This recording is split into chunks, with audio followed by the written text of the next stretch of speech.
In the quiet folds of the ancient world, where the winds whispered through the olive trees and the sea waves softly kissed the shores, there existed beings of profound power.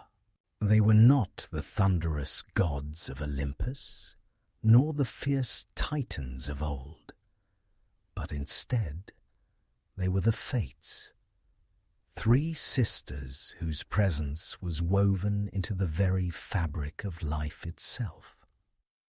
Their names were Clotho, Lachesis, and Atropos, and their task was one that no mortal nor god could escape: the weaving, measuring, and cutting of the threads of fate. The Fates, daughters of Nyx, the primordial night, or in some tales, born from the shadowy depths of Erebus and Nyx herself, stood apart from all others in the cosmos.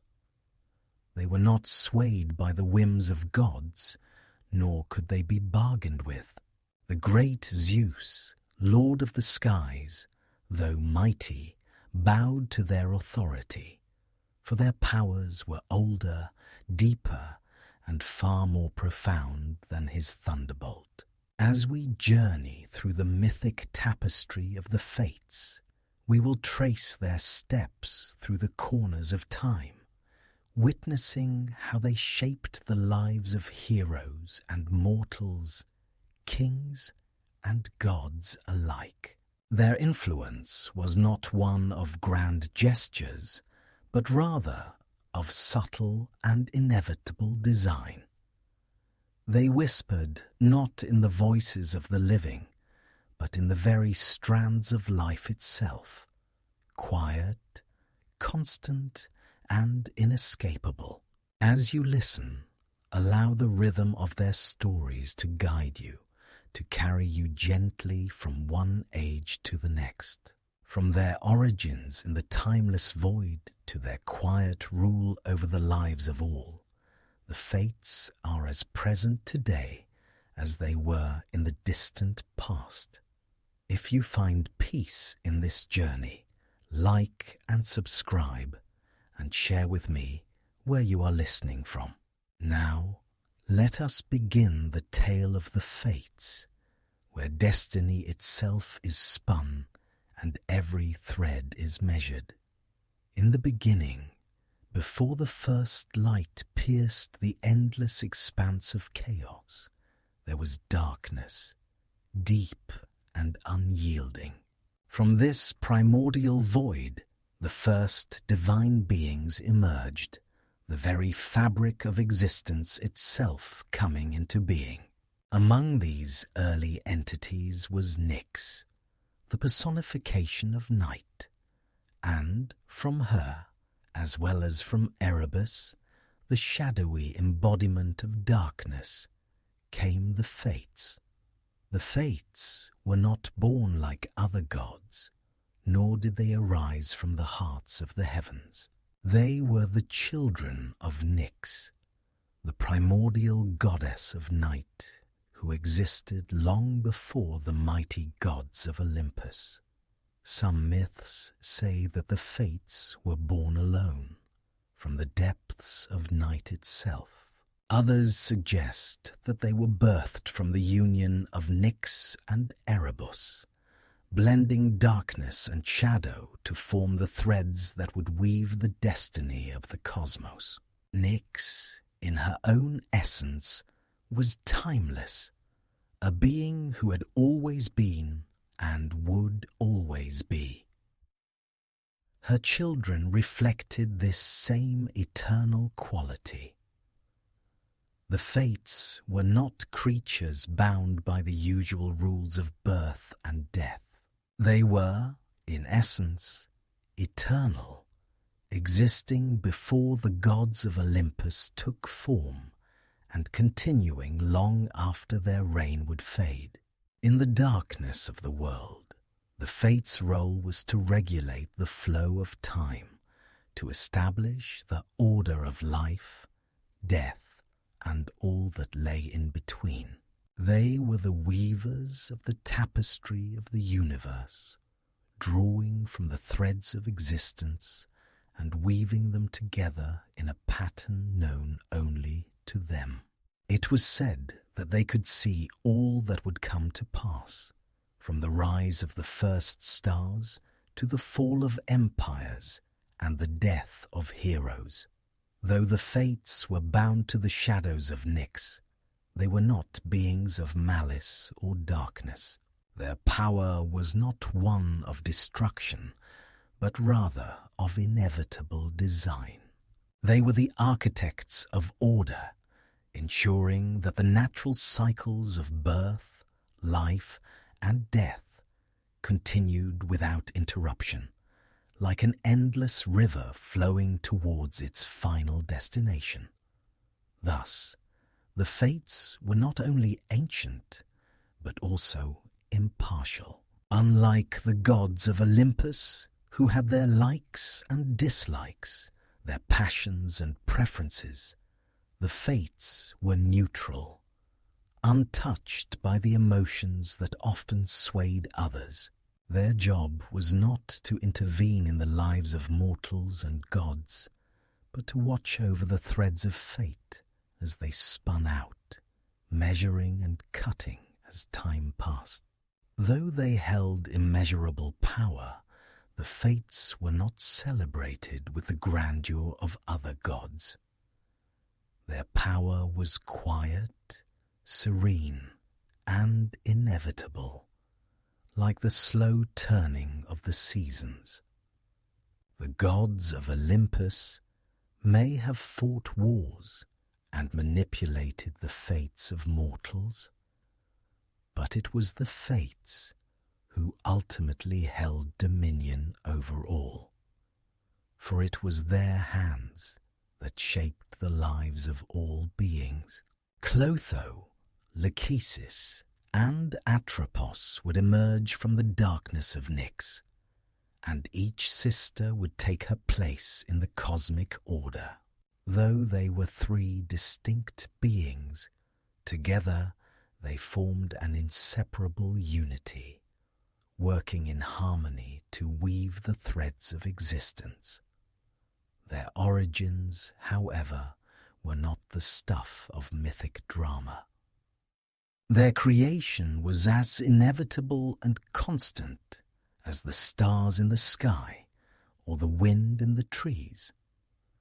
From the first moments of existence, the fates' power was already at work.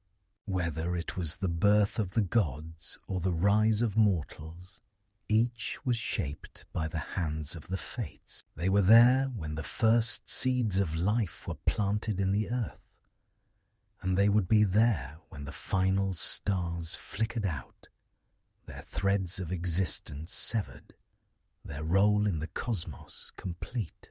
Their power was not a gift from the gods, but an essential part of the universe itself. In the quiet, still corners of the world, the fates moved unseen, their delicate hands weaving the story of existence with each passing moment. No one, not even the gods themselves, could escape the reach of the fates, for their power was as old as time itself. And so, as the universe unfolded, the fates remained as a constant, untouched by the ebb and flow of creation.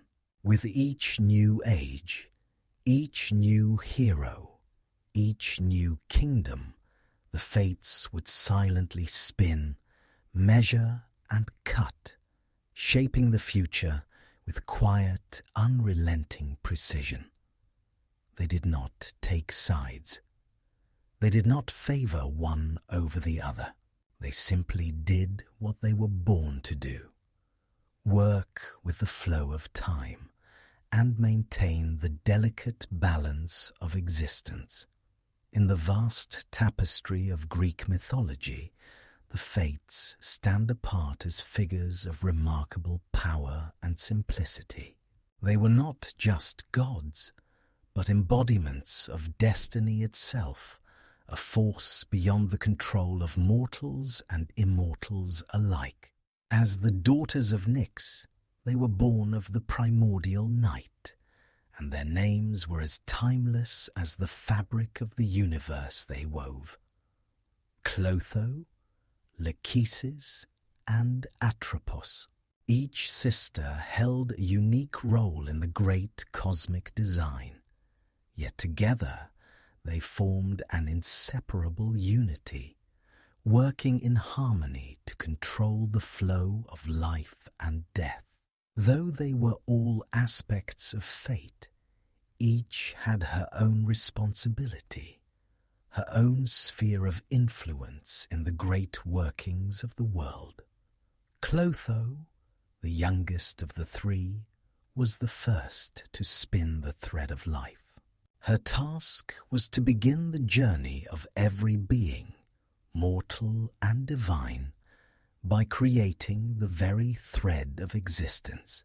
With delicate hands, she spun the thread from her spindle, an endless line that would connect the soul of the individual to the very fabric of the cosmos. Her thread represented birth, the beginning of life, the potential for all things to unfold. Clotho's role was not a passive one. In her hands, every thread she spun was a new beginning, a promise of infinite possibility.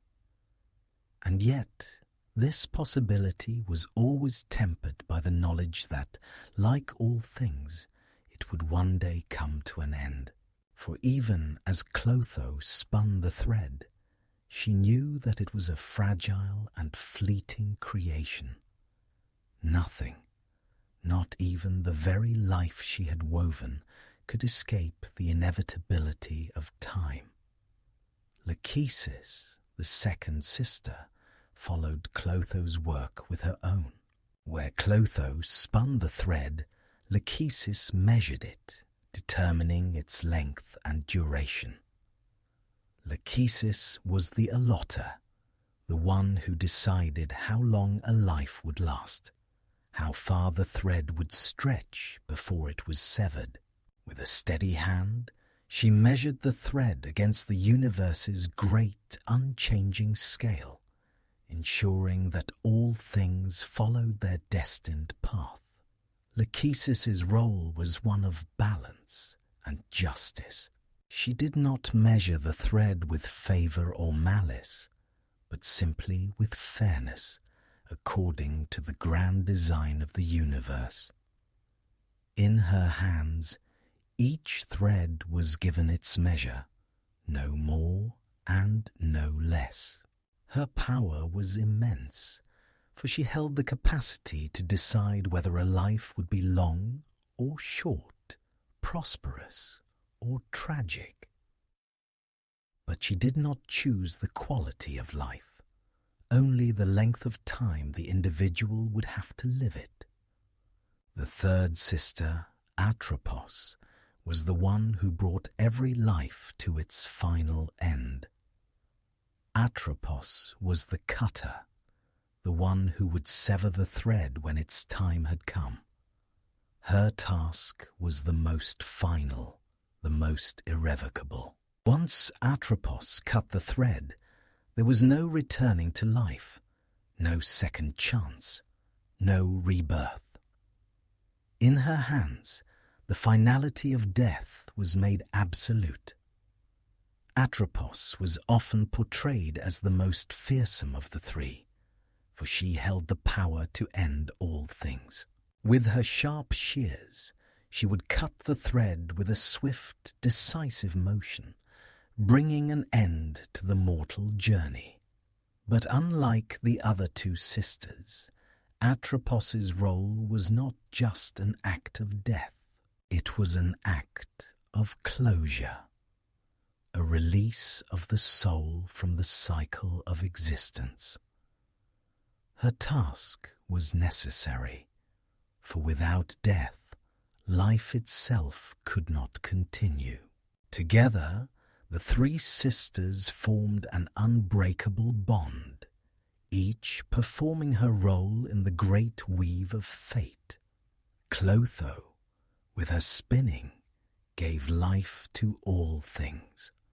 Lachesis, with her measuring, ensured that each life had its proper course, and Atropos, with her cutting, brought every thread to its inevitable end. Though their roles were distinct, the fates were united in purpose. Their power was not to be questioned, for even the gods themselves were bound by the threads they spun. No being, divine or mortal, could escape the reach of the fates. The great heroes of Greek mythology, such as Achilles, Heracles, and Perseus, each had their lives shaped by the fates, whether they sought to defy their destiny or simply accept it. The fates were not beings of cruelty, but of necessity. They were impartial in their task, weaving the threads of life with the same care and precision, regardless of who or what the thread represented. Their power was not one of judgment, but of order. Life, death, and everything in between were part of the natural cycle, and the fates were there to ensure that cycle continued uninterrupted. In a way, the fates were the embodiment of time itself, unseen, constant, and inevitable. They existed beyond the realm of mortal understanding, working in the background of existence, ensuring that the great cosmic order remained intact. For every birth, there was a thread spun by Clotho. For every life, there was a thread measured by Lachesis. And for every death, there was a thread cut by Atropos. Together, they wove the story of the universe, one thread at a time. Their power was silent, unseen, and yet it governed all that came to pass. Even the gods could not escape their grasp, for the fates were not swayed by the capriciousness of divine will. No matter how mighty or powerful, the gods, too, had their destinies shaped by the fates. They were as much a part of the weave of existence as mortals, bound by the threads that the fates spun. The story of the fates begins with Clotho, the youngest of the three sisters, who was the one entrusted with the sacred task of spinning the thread of life. Her role, though seemingly simple, was the most vital in the grand design of the universe. She held in her hands the potential for all that was to come, the vast web of existence that would stretch from birth to death, from the first breath of life to the final exhalation. Clotho's task was not one of judgment or decision. It was a task of creation. With each turn of her spindle, she wove the fabric of life for all beings. From the gods to the mortals, from the greatest of heroes to the humblest of creatures, every life began with Clotho's hand. Each strand she spun held within it the possibility of a future, a path that would unfold as time passed. The shape of that future, though unknown, was as inevitable as the turning of the seasons. In the quiet chambers of the heavens, Clotho's work was carried out with serene dedication.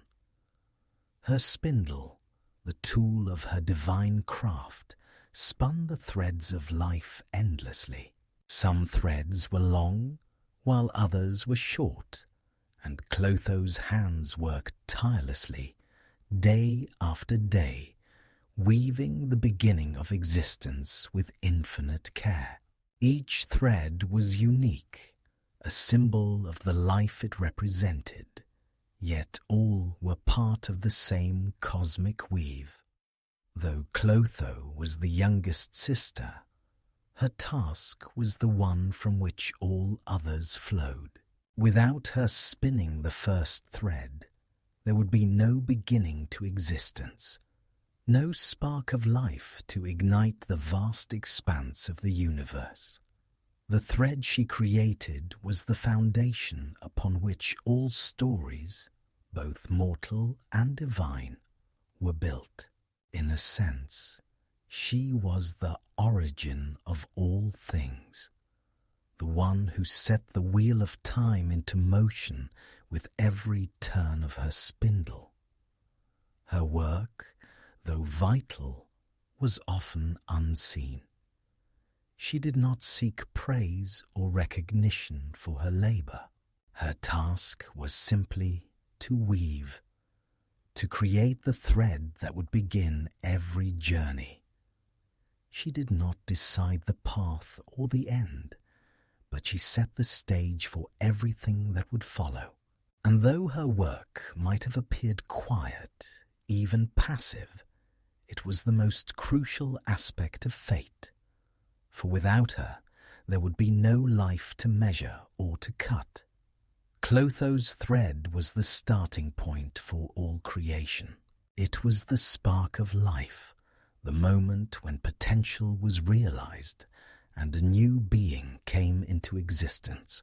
Whether it was a god being born in the heavenly halls of Olympus, or a mortal child taking its first breath in the arms of its mother, each life began with Clotho's delicate hands spinning the thread of their existence.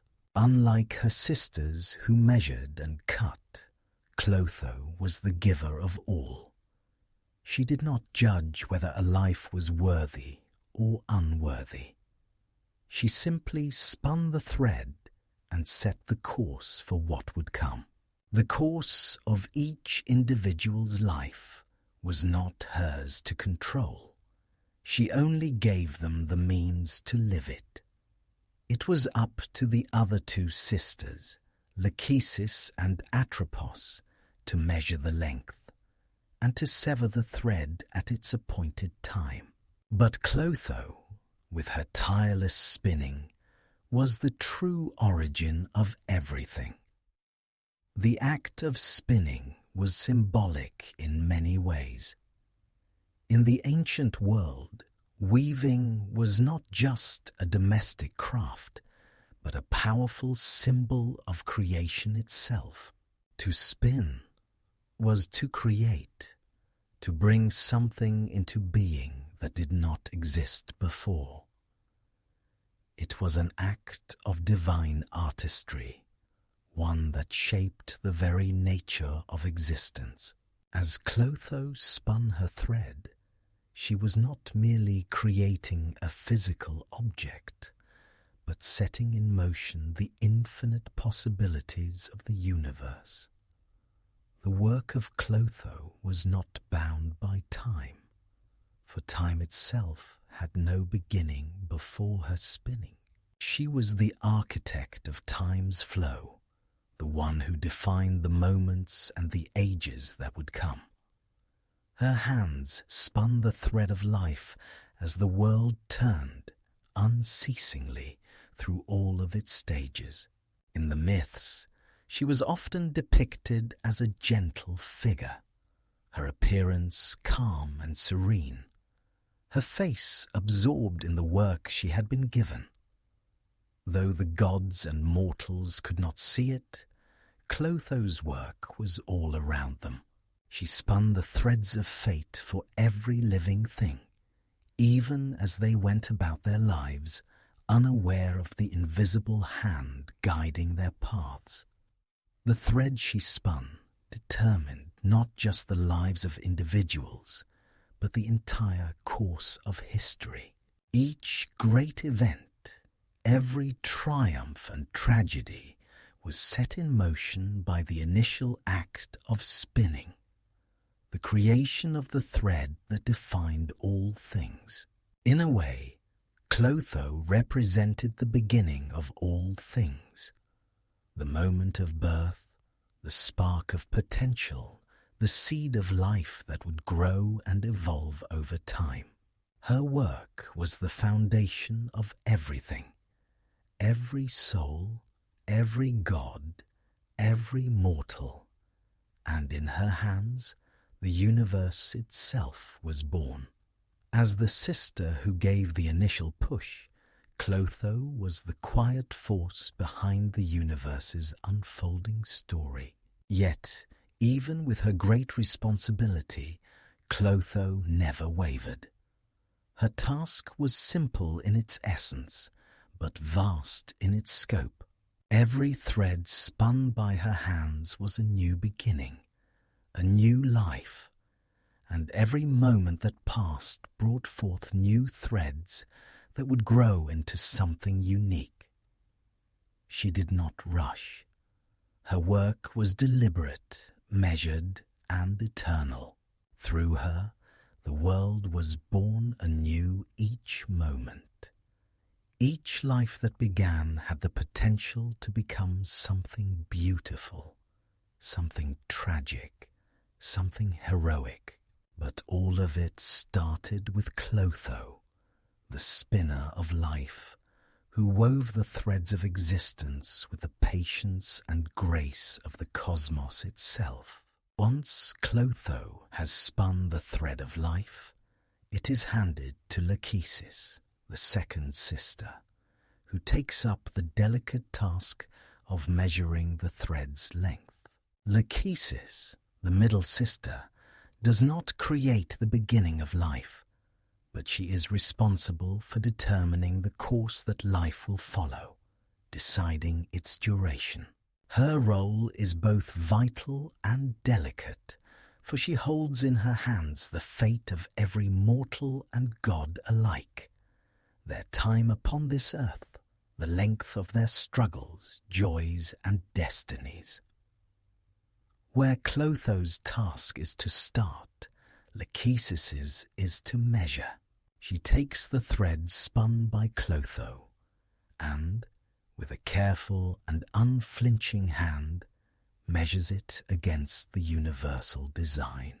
Lachesis does not alter the fate of the thread itself, but she determines how long it will endure before it reaches its inevitable end.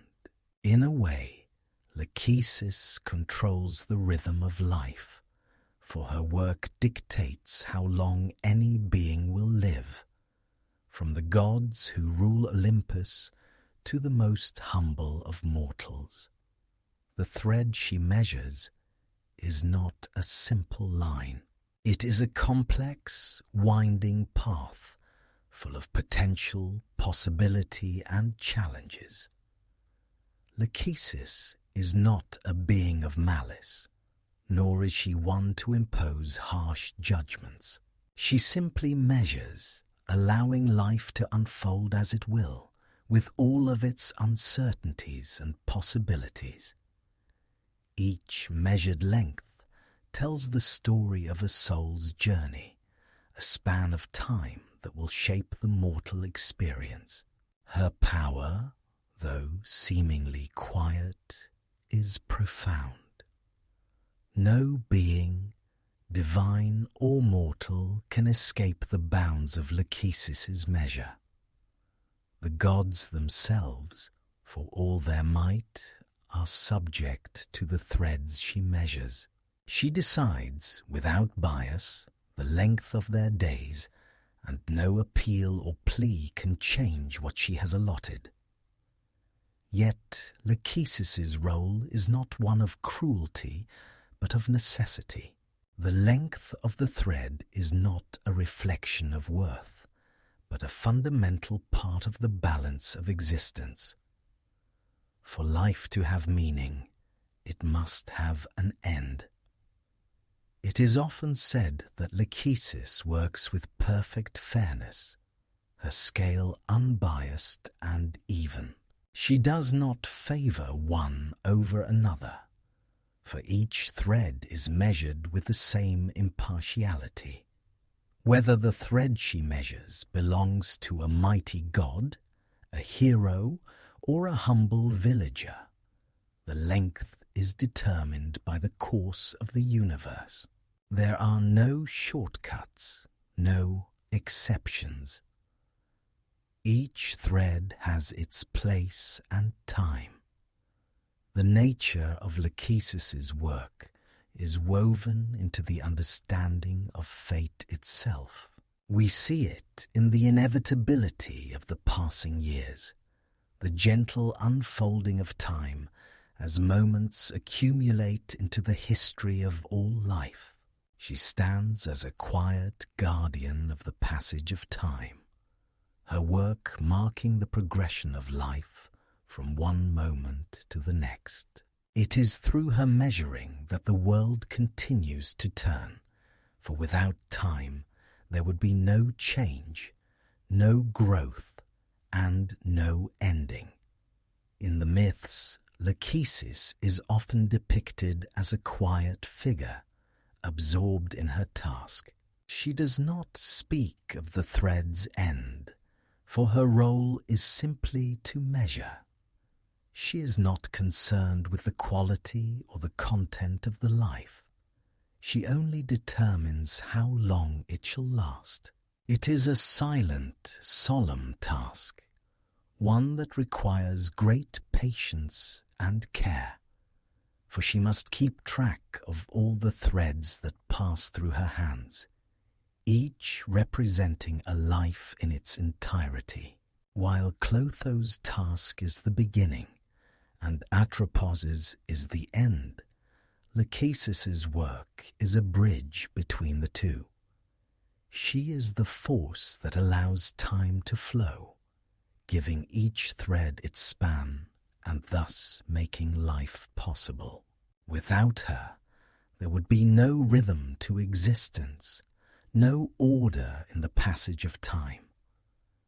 The world would exist in a state of eternal stasis, where nothing could grow, change, or die. Lachesis, through her careful measurements, ensures that every moment has its place in the great unfolding story. Lachesis's role also reminds us of the fragility of life. We may all hope for long, fruitful years, but it is she who ultimately determines how much time each of us is granted. We can strive for greatness. We can live with virtue or vice, but no one can escape the limitations set by Lachesis's hand. Her power is absolute, yet it is a power that seeks no conflict, for it is not born of cruelty, but of the natural law of time itself. She is simply a servant to that law, allowing time to flow in its designated path. Though the length of the thread may seem like a restriction, it is also a gift. It is through the limited span of time that life finds its meaning. If we had infinite time, there would be no urgency to live fully, no reason to cherish the fleeting moments we are given. Lachesis teaches us that life is precious because it is finite, and it is her work that ensures that we understand this truth.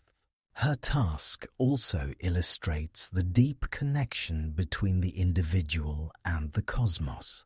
The span of a single life is not merely a personal journey. It is a thread woven into the larger design of the universe.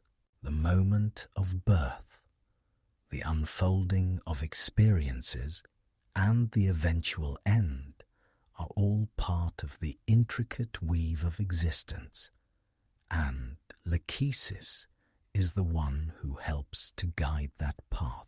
In this way, each life becomes a part of the greater whole, a piece of the grand design that spans across time, fate, and the universe itself. Lachesis, the allotter of time, works without fanfare, silently measuring the thread of life for every being, from the gods of Olympus to the smallest of creatures. Her task is often unseen, her hand unnoticed by those she affects, but it is through her work that the very nature of existence continues. Without her, life would be without rhythm, without shape, and without meaning. The fates, in their delicate and purposeful work, are divided not only by their tasks, but by the very nature of their actions. While Clotho spins the thread of life and Lachesis measures its length, it is Atropos, the eldest sister, who holds the final irrevocable power, the cutting of the thread, the moment of death. Atropos is a figure of both quiet solemnity and immense finality. She is not one who ushers in life, nor does she extend the span of time. Her task is to bring the end, to sever the thread at its appointed hour. This is not an act of malice or violence, but one of necessity. In the great cycle of existence, life must end for the cycle to continue. Without death, there can be no rebirth. Without endings, there can be no beginnings. Atropos's task is to ensure that each life reaches its end in due time. The moment she cuts the thread, the soul is freed from the body, and existence, as that being knew it, is no more.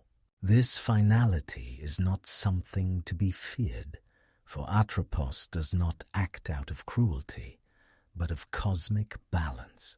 In her hands, life's journey reaches its inevitable conclusion, and it is only through this cutting that the cycle of life, death, and rebirth is preserved. Her work is not just symbolic of death, but of the natural order. She is the guardian of the closing chapter, the keeper of endings. In many ways, Atropos represents the quiet but unyielding hand of time, reminding all that nothing lasts forever, and all things must one day be returned to the cosmos. Her shears, sharp and unblinking, cut through the thread with precision and purpose. When the moment arrives, no force, be it god, mortal, or hero, can stay her hand. Atropos's role is one that is often misunderstood. She is not an embodiment of cruelty, nor is she a harbinger of suffering. Death in her work is simply a part of the natural flow of the universe. Every life she cuts short is an essential part of the cosmic cycle, and in her hands there is no judgment. She does not care for the deeds of the one whose thread she severs, whether they lived with virtue or vice. Her task is simply to ensure that the thread comes to its end when it is meant to. In the great tapestry of existence, Atropos represents the inevitable return to the void. Her work is one of finality, yet not of sorrow. Death is a passage, not an end. And it is through Atropos's hand that each being is returned to the cycle, to the realm of the unseen, to whatever may await in the world beyond. Atropos's shears are sharp, but they are not wielded out of anger. They are a tool of cosmic order, necessary for the continuation of all things. Just as the end of night leads to the birth of day, so too does death pave the way for new beginnings. The Fates, in their work, understand this delicate balance and uphold it without question. Where Clotho brings forth life and Lachesis measures it, Atropos provides the necessary closing, the definitive moment that allows time to continue. The Fates, as a whole, are not concerned with the morality of life or death. They do not weigh the deeds of the beings they serve. They are the weavers of destiny, not its moral judges. Atropos, in particular, is not a figure of vengeance, but of order. Her power is not one of violence or cruelty, but one of inevitability. When the time comes for a life to end, it is Atropos who ensures that it is so, severing the thread with a final, decisive act. Despite her somber role, Atropos is a necessary part of the universe's balance. Without death, there could be no change, no renewal. She ensures that life moves forward, unimpeded, undeterred by the eternal nature of existence. The thread, once severed, cannot be rejoined, but that is as it should be. The universe, in all its beauty and tragedy, relies on this constant cycle of birth and death. Atropos's work, though essential, is not a joyous task. She is not celebrated in the same way as her sisters, who bring forth life and measure time.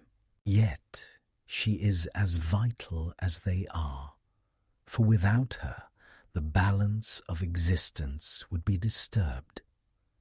The Fates, in their quiet and powerful work, ensure that time moves forward, never ceasing, never wavering. Atropos's role serves as a reminder to all who live. Death is a natural part of life. Though the finality of death may be feared, it is also a truth that must be accepted. For the cycle of life to be complete, there must be an end. Atropos is the guardian of that end, the one who watches over the delicate balance between life and death. In the mythological stories, Atropos's presence is often unseen. She does not speak of her work, nor does she seek attention. Her role is not to be feared, but to be acknowledged as part of the natural order. She is the quiet hand that guides the soul from the world of the living to the realm of the unknown, ensuring that each life's journey reaches its inevitable conclusion. Atropos does not rush her work. She does not act impulsively. Her shears are wielded with precision, and her actions are carried out with the knowledge that each moment of life, however long or short, has a purpose. She ensures that the threads she cuts do not go unfinished, and that each life reaches its rightful end. The power of Atropos is not in destruction, but in preservation. She preserves the balance of the universe by ensuring that nothing remains static, that everything, mortal or divine, must eventually pass into the next phase of existence. Her work is the final stroke in the great painting of time, the necessary closure that allows the story of the universe to continue. The Fates, Clotho, Lachesis, and Atropos, hold a power that transcends even the greatest gods of Greek mythology. Unlike the Olympian deities, who possess individual domains of influence and are driven by personal desires, the Fates are impartial, timeless, and unyielding in their dominion over the course of all existence. They are not concerned with the affairs of the gods or the quarrels of mortals. They are the silent weavers of destiny, whose power governs the very fabric of time itself. Their authority is absolute. Even the mighty Zeus, king of the gods, is subject to their will. Though he rules the heavens with his thunderbolt and commands the forces of nature, it is the Fates who ultimately hold sway over his own life, as well as the lives of all gods, heroes, and mortals. No prayer, no sacrifice, no act of will can alter the course set by the Fates. They are beyond the reach of influence, for their power is not personal, nor is it defined by emotion or divine will. It is a force of nature, constant, inevitable, and impersonal. The Fates' power is not merely symbolic. It is a force woven into the very structure of the universe. They represent the natural order, the balance that exists between birth and death, between the fleeting moments of existence and the eternal passage of time. Their threads, spun, measured, and cut, are the lines along which the universe flows, marking the journey of every soul from the moment of birth to the moment of death, and all the twists and turns in between. The Fates are not interested in the individual struggles or triumphs of the beings they serve. They do not delight in the suffering of mortals, nor do they celebrate the successes of the gods. They simply oversee the balance of life and death, the endless cycle of creation and destruction. In this way, they are the ultimate arbiters of existence, the silent witnesses to all that comes to pass in the world. The Fates' power is not always visible to those who are caught in the web they weave. To mortals, their actions are often invisible, as they work in the quiet spaces between moments, shaping the course of destiny without any outward sign. Only in moments of great trial or tragedy do the Fates make their presence known. The lives of heroes, kings, and even the gods themselves are shaped by the threads of fate. And though they may try to defy the path laid before them, they are often doomed to follow it nonetheless. There are countless stories in Greek mythology where individuals seek to escape the influence of the Fates, but these stories often end in failure. One of the most famous tales is that of Oedipus, who, upon learning from the oracle that he was destined to kill his father and marry his mother, attempts to avoid this fate by running away. However, despite his efforts to escape, the prophecy is fulfilled as he unknowingly kills his father and marries his mother. The Fates, in their quiet and unyielding manner, ensured that his destiny was fulfilled, no matter how hard he tried to resist it. Similarly, Achilles, the greatest of the Greek warriors, was also bound by fate. His mother, Thetis, sought to protect him from the fate of death by dipping him in the river Styx, making him invulnerable except for his heel. However, the fates had already determined that he would die in the Trojan War, and despite his near invincibility, his death was inevitable. It was not the wrath of gods or the heroism of warriors that decided his fate, but the silent, impartial hand of the fates. In some stories, even the gods themselves seek to alter their fate, but they too are powerless before the force of destiny. Zeus, who rules the heavens and is the most powerful of the gods, has often been depicted as attempting to influence the course of events, especially when it comes to his own family and the lives of mortals. Yet, despite his great power, he is unable to defy the fates.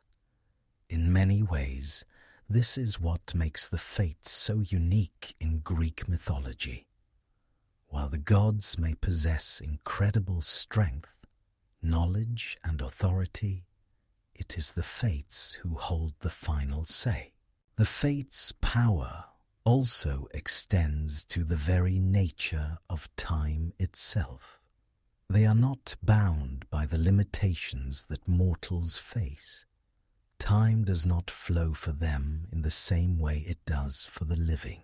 They exist outside of time, their role eternal and unchanging. Their ability to shape the future is not based on prediction or foresight, but on the inherent nature of the universe, which they understand and govern. They weave the threads of time with a knowledge that transcends even the gods' understanding of the world. While other gods may struggle with their emotions or with their desires, the fates are untroubled by such things. They are not swayed by love, hate, jealousy, or ambition. They are the embodiment of the unchanging laws of nature, both creator and destroyer, bringing balance to the universe through their weaving. In this way, they are not bound by the petty conflicts that define the gods of Olympus, but stand above them, eternal and unshakable. Yet, despite the seeming rigidity of their power, the fates are not without mercy. Their task is not one of cruelty, but of order. They do not create suffering for the sake of suffering, but rather ensure that life's ebb and flow follows a natural, balanced course.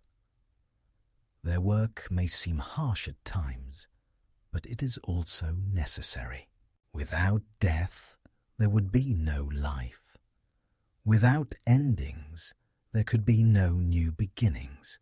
In many ways, the power of the fates can be seen as a reflection of the larger themes of Greek mythology. The recognition that life is fleeting, that the gods, despite their might, are subject to forces beyond their control. The fates, in their quiet and unrelenting work, remind us that all things must come to an end. No one, not even the gods, can escape the laws of destiny that they embody. The Iliad, one of the most profound epics in Greek literature, gives us a glimpse into the divine forces at play during the Trojan War. While the gods of Olympus are often seen intervening directly in the lives of mortals, it is the fates, silent, unseen, and inevitable, that govern the ultimate outcome of the war and the lives of its heroes. Though they are rarely mentioned by name, their influence is felt in every moment of the conflict, as they guide the destinies of the warriors and ensure that fate's design is carried out, regardless of the will of the gods or men. The Fates are a constant, omnipresent force in the Iliad. They do not fight on the battlefield, nor do they meddle directly in the decisions of the gods. Instead, they oversee the grand design, ensuring that the threads of fate are woven according to the divine order. While gods like Zeus, Apollo, and Athena may influence the course of events by sending signs, supporting certain warriors, or even changing the tide of battle, it is the Fates who dictate the ultimate destinies of these beings. One of the most striking examples of the Fates' power in the Iliad occurs during the story of Achilles and his impending death. Achilles, the mightiest of the Greek warriors, is aware of his destiny. His mother, Thetis, has told him that he has a choice. He can either live a long and uneventful life or die young, but achieve eternal glory on the battlefield. He chooses glory, but in doing so, he seals his fate. Though he is an unmatched warrior, Achilles cannot escape the fate that has been laid out for him. Even the gods acknowledge that his death is unavoidable, and that it is written by the Fates. In the Iliad, it is foretold that Achilles will be killed by Hector, the Trojan prince. Even as Achilles storms the battlefield, filled with rage and thirst for vengeance after the death of his close friend Patroclus, he cannot avoid the eventual meeting with his fate. Despite his strength and his wrath, his death is woven into the very fabric of the war. The Fates have spoken, and no amount of divine intervention or heroic prowess can change the inevitable. Zeus himself, the king of the gods, is acutely aware of the Fates' power. While he does intervene in the events of the Trojan War, guiding the outcomes of battles or shifting the tide in favor of the gods he favors, even he is bound by the will of the Fates. In one moment of reflection, he speaks of the futility of trying to escape fate. Even though he has the power to influence the war, Zeus knows that he cannot change the course set before him by the Fates. His actions and those of the other gods are all in service to a greater plan that none of them can fully control. In the Iliad, the Fates are often described as impartial and unfeeling, not swayed by the pleas or desires of the gods or the mortals they affect. The gods, despite their divine powers, are subject to the Fates' design. Even when they try to intervene to protect or save their favored heroes, they are often thwarted by the inescapable power of fate.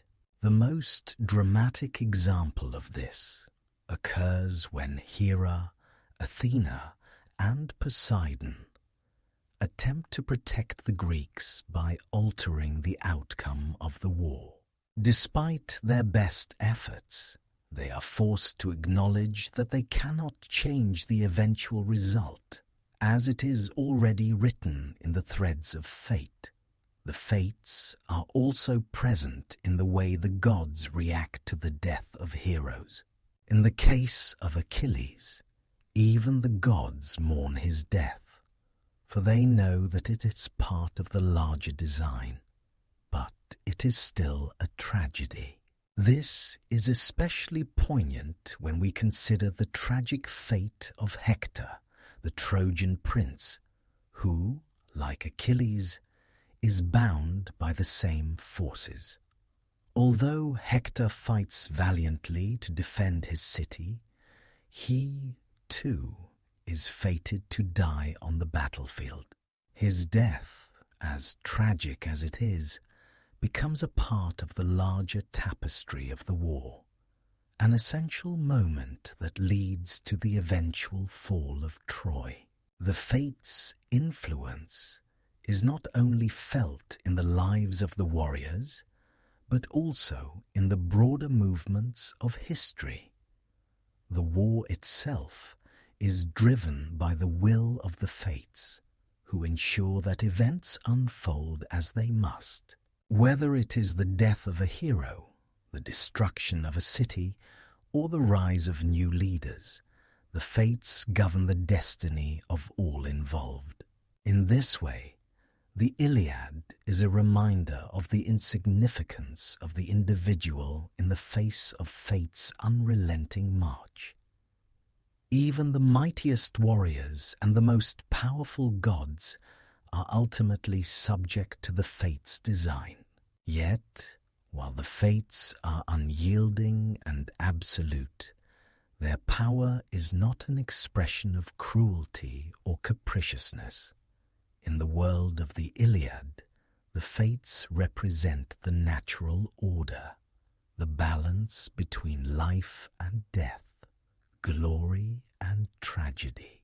Their influence is an essential part of the fabric of existence, and without them, the great cycles of the universe, creation, destruction, rebirth, would cease to function. Just as night follows day, and seasons turn without end, so too does fate unfold according to its own course. In the end, the Fates in the Iliad serve as a reminder of the limitations of both gods and mortals. They are the final arbiters of all that happens, and their influence shapes the events of the war. While the gods may intervene, manipulate, or change the course of events, it is the Fates who ensure that the greater design is fulfilled. No hero, no god, no mortal can escape the hand of fate.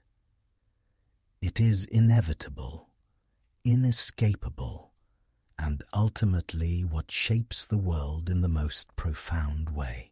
The Fates, though intimately tied to the lives of gods and mortals, hold a power that transcends time and existence.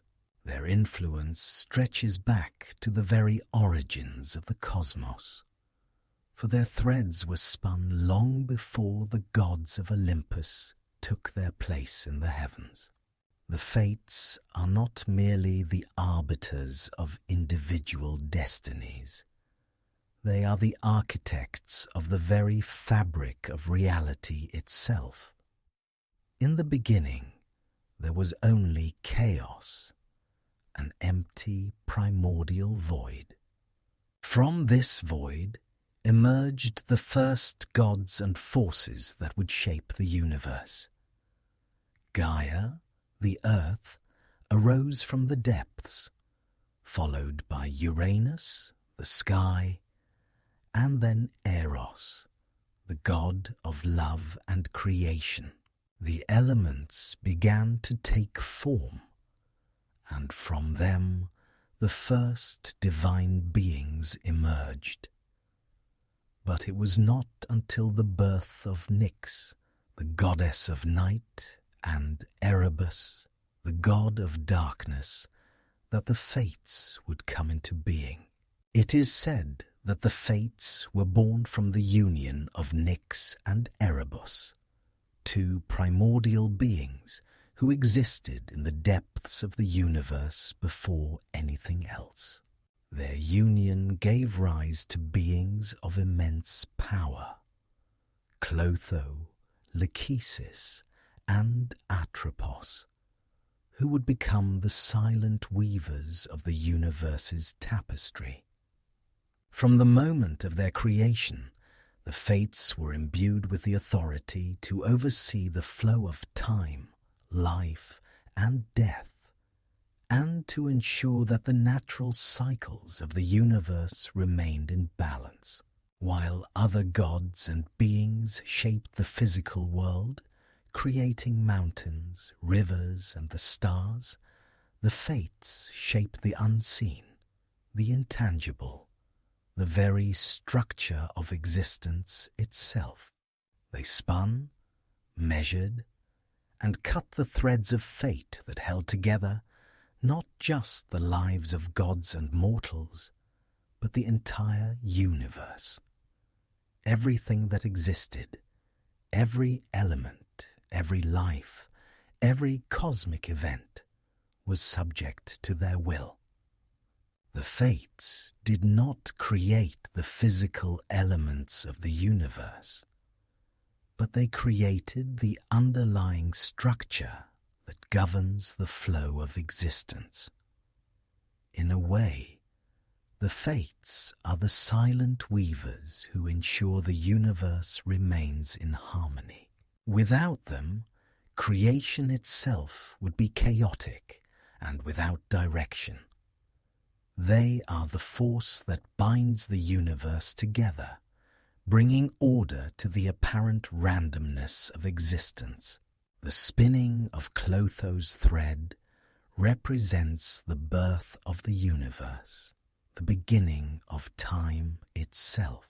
The measuring of Lachesis ensures that time flows in its proper course, while Atropos's cutting represents the natural cycle of endings and beginnings that govern all things.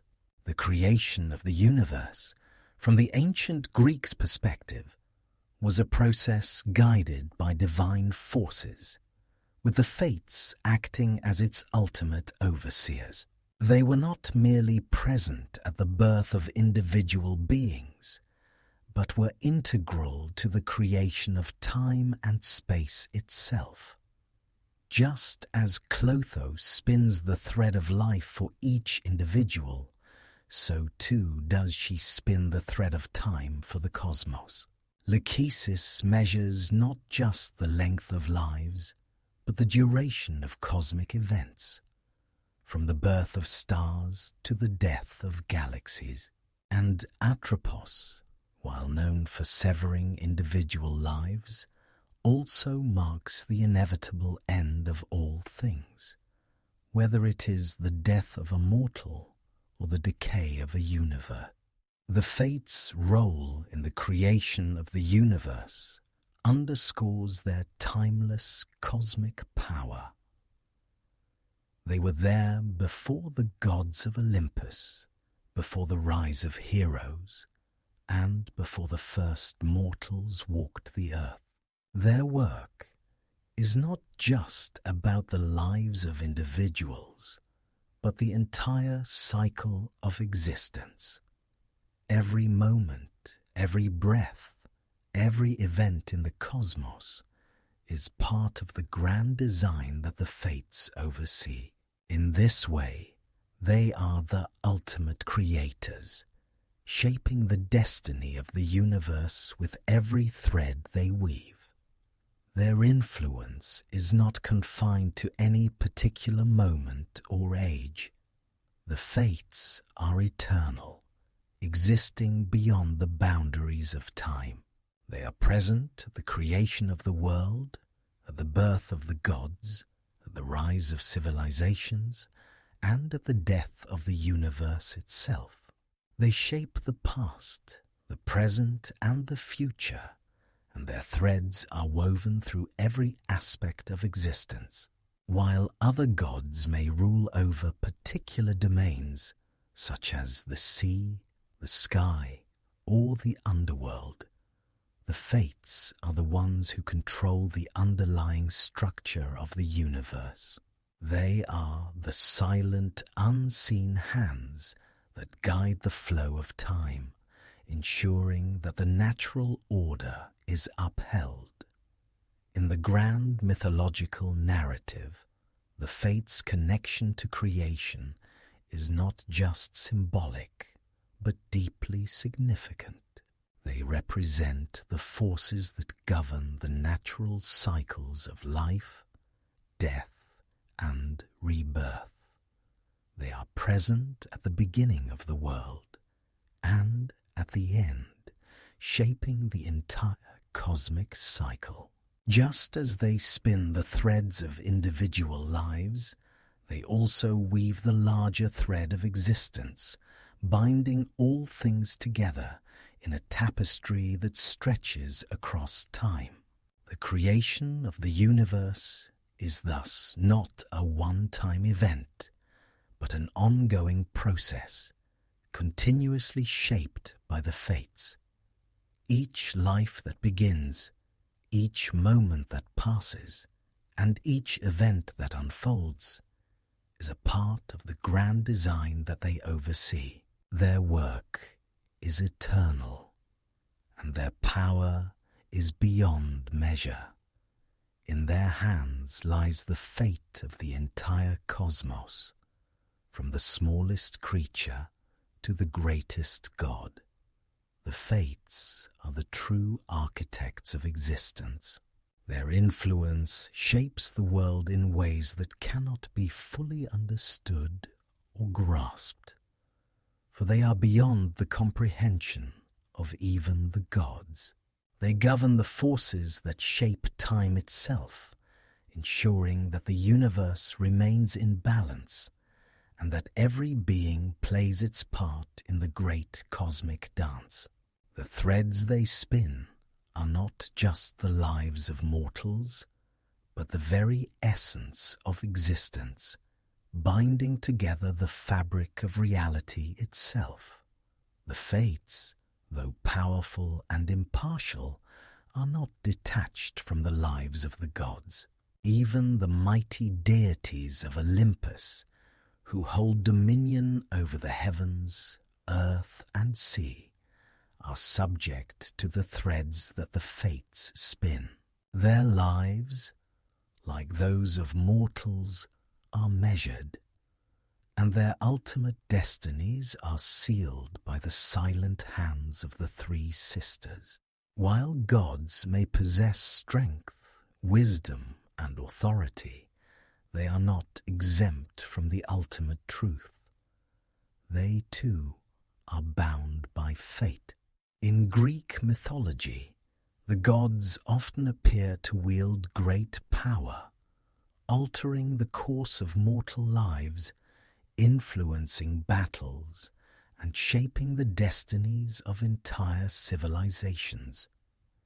Yet, for all their might, they remain under the shadow of the fates. The divine beings of Olympus, despite their grandeur, are still subject to the laws of the universe that the fates embody. Their actions, while impactful, ultimately serve to fulfill the threads of destiny that the fates have already woven. One of the most striking examples of the fates' influence over the gods is found in the story of Zeus, king of the gods. Zeus, as the ruler of Olympus, commands the heavens with his thunderbolt and holds dominion over life and death in the mortal world. Yet, even Zeus is not free from the threads spun by the fates.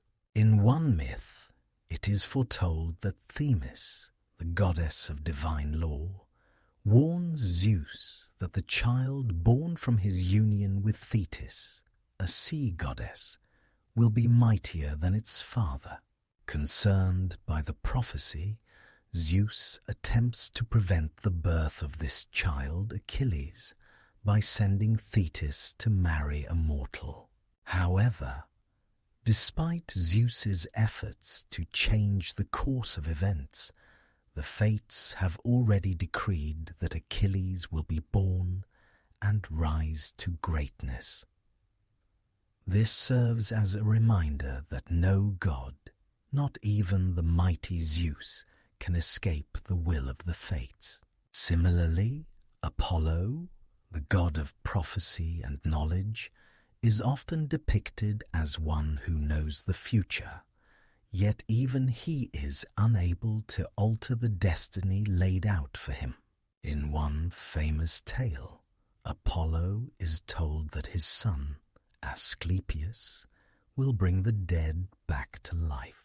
While Apollo attempts to use his divine powers to alter the course of events, it is the fates who decide that Asclepius must die, marking the end of his great work. Apollo's grief and frustration, though deeply felt, cannot change the fact that Asclepius's fate is already sealed by the fates. The gods' inability to alter the course of their destinies is not a sign of weakness, but of the omnipotence of the fates themselves. The gods may possess control over many aspects of the universe, but the fates, with their silent and unyielding power, govern the flow of time, life, and death. Even the gods are subject to the grand design that the fates have set in motion. No matter how powerful, no matter how wise, no deity can defy the natural law that governs existence. The fates, however, are not simply passive observers of the gods. They actively shape the lives of the divine beings, guiding them in their actions and ensuring that the threads they spin lead to the fulfillment of their fated roles. The gods, like mortals, have their destinies, and the fates ensure that these destinies are realized. It is through the fates that the gods are able to fulfill their roles in the cosmic order. Take, for example, the case of Heracles, one of the greatest heroes in Greek mythology. Heracles, born as the son of Zeus and the mortal Alcmena, was destined to perform 12 labors that would make him immortal. Though Heracles was a demigod, and though his strength surpassed that of any mortal, his fate was sealed by the fates. His labors, which began with the slaying of the Nemean lion and ended with his capture of Cerberus, were all part of a grand design laid out by the fates. Despite his immense strength and valor, Heracles was bound to fulfill these labors, as they were his destiny. The fates wove the thread of his life in such a way that his greatest achievements were not of his own making, but part of a larger design that could not be avoided. The gods' interactions with the fates are also marked by their acceptance of the inevitable. Though they may struggle against fate, as Zeus did with Achilles, they ultimately come to terms with the fact that the fates cannot be defied. The gods may seek to influence events, but they do so knowing that their actions are still governed by the threads spun by Clotho, measured by Lachesis, and cut by Atropos. This recognition of their limited power in the face of the fates' design speaks to the deeper wisdom of the gods, who, despite their abilities, understand the importance of the greater cosmic order. Interestingly, the gods also serve as agents of fate, carrying out the will of the fates on earth and in the heavens. For example, Hermes, the messenger god, is often tasked with guiding souls to the underworld, a role that aligns him with the fates' control over life and death. Even in the realms of the gods, death is not seen as an end, but a continuation of the cosmic order, a part of the natural cycle that the fates oversee. The gods, therefore, play an active role in ensuring that the fates' design is fulfilled, serving as instruments of the greater cosmic law. In this way, the fates' influence is both direct and indirect. While they do not engage in the affairs of the gods with the same passion or conflict that the Olympians do, their role is indispensable. The gods are powerful and influential, but their actions are guided by the invisible hand of the fates. Whether the gods acknowledge it or not, their destinies are shaped by the same threads that govern the lives of all beings, mortal and divine alike. The relationship between the fates and the gods serves as a reminder of the underlying order of the universe. While the gods may fight, argue, and change the course of events, it is the fates who remain constant, ensuring that life flows in its natural course. The gods are powerful, but their power is not absolute. They, too, must adhere to the grand design woven by the fates. The fates, as we have seen, play a fundamental role in the lives of gods and mortals alike. While the gods may shape the world in many ways, it is the fates who determine the course of human life. They are the silent overseers of the human condition, governing every birth, every death, and every life in between. For mortals, the fates represent the inescapable truth of existence, that life is both precious and fleeting, a journey that is determined by forces beyond our control. In ancient Greece, mortality was seen as an inevitable part of the human experience. The gods themselves, despite their immortality, often found themselves at odds with fate in their dealings with mortals. Yet, it was the fates who ultimately decided the destiny of each human being. The thread of life, once spun by Clotho, measured by Lachesis, and cut by Atropos, defines the span of each individual's existence, determining not only when they are born, but also when they will die. For the ancient Greeks, the knowledge of one's fate was both a gift and a burden. Many individuals sought to understand their destiny through oracles, prophecies, and signs, hoping to gain some control over their uncertain future. Yet, despite their best efforts, the fates remained largely beyond the reach of mortal understanding. The gods may have intervened in the lives of mortals, but even they were subject to the will of the fates. The question of mortality, of how and when one would meet their end, was often a source of great fear and fascination. The story of Oedipus, one of the most tragic figures in Greek mythology, is an excellent example of how the fates govern the lives of mortals.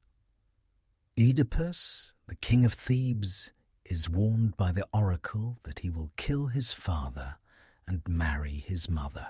In an attempt to escape his fate, Oedipus leaves his home and travels to a distant city, unaware that he is fulfilling the prophecy.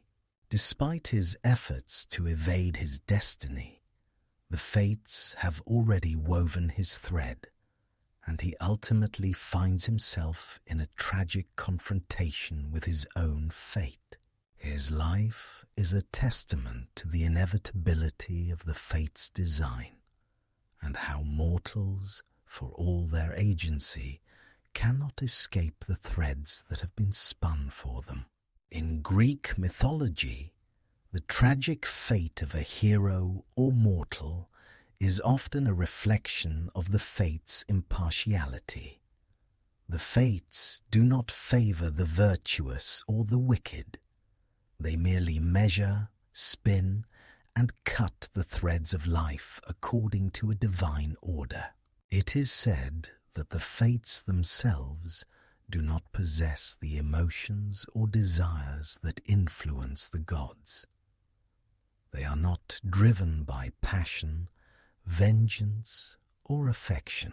Instead, they serve as the impartial stewards of the universe, ensuring that the cycle of life and death continues without interruption. Every mortal, no matter their status or deeds, is subject to their decree. For many mortals, the awareness of the fates' power was both humbling and terrifying.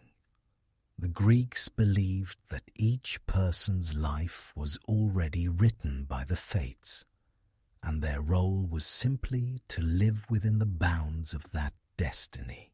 The idea of fate shaped much of Greek thought and philosophy.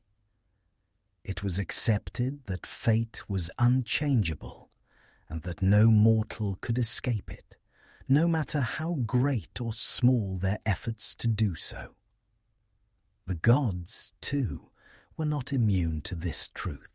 They, like mortals, were bound to the threads spun by the fates, their destinies unfolding in accordance with the natural order of the universe. The story of Achilles serves as another powerful example of how the fates govern human mortality. Achilles, the greatest warrior of the Trojan War, is given a choice by his mother, Thetis. He can live a long and uneventful life, or he can die young, but achieve eternal glory. He chooses the latter, driven by a desire for honor and fame, but in doing so, he seals his fate. Despite his great strength and invulnerability, Achilles cannot escape his destined death at the hands of Paris, the Prince of Troy. The fates have already determined that he will die in battle, and no amount of divine intervention can change that. Achilles' death, though tragic, is also a reminder of the power of the fates. His life and death were not determined by his own choices, but by the threads spun by the fates before he was even born. The fates shaped his destiny, just as they shape the destinies of all mortals. No matter how heroic, no matter how powerful, Achilles could not escape the inevitable course of his life. His story is a poignant reflection of the fragility of human existence and the unyielding grip of fate. The fates' influence over mortality is not limited to the lives of heroes and kings. Even the most humble of mortals, those who live in the shadows of history, are governed by the same cosmic forces. The common man or woman, just as much as the hero or god, is bound to the threads of fate. In this way, the fates serve as a reminder of the inescapable reality of human mortality. Every life, no matter how brief or insignificant it may seem, is a part of the grand tapestry of existence, woven by the fates and shaped by their eternal design. While the concept of fate can be seen as a source of fear or despair for many, it also offers a certain comfort. The idea that life is not random, that there is a larger plan governing the course of events, can bring a sense of order to the chaos of existence. In the face of suffering and death, the fates remind us that everything has its place in the grand scheme of things. Life, in all its fleeting beauty, is part of a larger design, and each moment is shaped by the hands of the fates. In Greek thought, the fates represent the natural order of the universe, the delicate balance between life and death, beginnings and endings. They remind mortals that life is both precious and fragile, that every soul has its time to shine before the inevitable end. The fates, in their quiet and impartial manner, ensure that each life fulfills its purpose, that every story has its beginning, middle, and end, and that the cycle of life continues, undisturbed by the passing of time. In Greek mythology, prophecies often play a pivotal role in shaping the events of both mortal and divine lives. These prophecies are the whispers of fate, foretelling the paths that individuals will walk, and they frequently guide the actions of gods and mortals alike. However, no matter how much one may try to change the future, the fates, silent and impartial, remain the ultimate forces in determining the outcome of these foretold events. Prophecies may give mortals and gods insight into their destinies, but they cannot escape the inescapable thread that the fates have already spun for them. The fates themselves, though not always the direct bearers of prophecies, are often the final arbiters of those predictions. While oracles and seers may foretell the future, it is the fates who ensure that the foretold events unfold, whether through divine intervention or through the unyielding passage of time. The role of the fates in prophecies underscores the inescapability of destiny. The future may be predicted, but it is always the fates who control how and when it will come to pass. One of the most well-known examples of prophecy and the fates' power over it can be found in the tragic tale of Oedipus. The oracle of Delphi foretold that Oedipus would kill his father and marry his mother. In a desperate attempt to prevent this fate, Oedipus flees his homeland, believing he can outrun the prophecy. However, despite his best efforts, he fulfills the prophecy in the most horrific of ways. He unknowingly kills his father and marries his mother. Here, the prophecy, while foretold by the oracle, is ultimately fulfilled because the fates had already woven the thread of Oedipus's life in such a way that it was impossible for him to escape. His struggle to avoid his destiny only ensured that it would come to pass, highlighting the inescapable nature of fate. The connection between the fates and prophecy is also evident in the story of Achilles. Before he was born, the fates decreed that Achilles would either live a long, uneventful life or die young, but achieve eternal glory. The prophecy set the course for his life, and although Thetis, his mother, tried to shield him from his fate by making him nearly invincible, it was clear that no matter how much she protected him, his ultimate destiny was already written. His death in battle, as foretold by the fates, was unavoidable. The prophecy surrounding Achilles speaks to the power the fates have, not just over the present moment, but over the future as well. In these examples, The role of prophecy serves as a reminder of the limits of mortal and divine agency. The prophecy itself, delivered by oracles or other divine means, serves as a precursor to the inevitable, the forewarning that destiny will unfold as the fates have intended. While mortals and gods may attempt to alter their paths, their attempts are futile in the face of the cosmic order set by the fates. Prophecy, in this sense, becomes both a warning and a reflection of the unchanging power of the fates. The fates' connection to prophecy is not just about their role in fulfilling it, but in how they shape the future. The existence of prophecy, whether in the form of an oracle or divine prediction, is itself a part of the fates' design. It is as if the fates are subtly guiding the actions of individuals, placing them on a predetermined path that will ultimately lead to the fulfillment of the prophecy.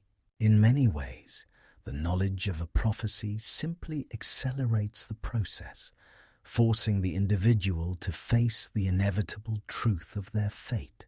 This relationship between prophecy and fate speaks to the intricate weaving of time and destiny. The prophecy is the glimpse of the thread, but it is the fates who control how that thread is woven. The tragic consequences of prophecy are perhaps most poignantly illustrated in the myth of King Laius and Queen Jocasta, the parents of Oedipus. When Laius learns from the oracle that his son will kill him and marry Jocasta, he attempts to prevent the prophecy by abandoning the child in the wilderness. However, the child is rescued and raised by another royal family, and, as foretold, he eventually kills his father and marries his mother. In this case, Laius's attempt to avoid the prophecy only set in motion the very events he sought to escape.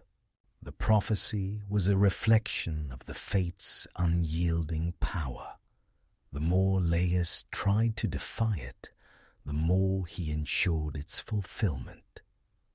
Similarly, the prophecy of the Trojan War, which is tied to the fate of Paris, exemplifies how prophecy shapes the lives of both mortals and gods.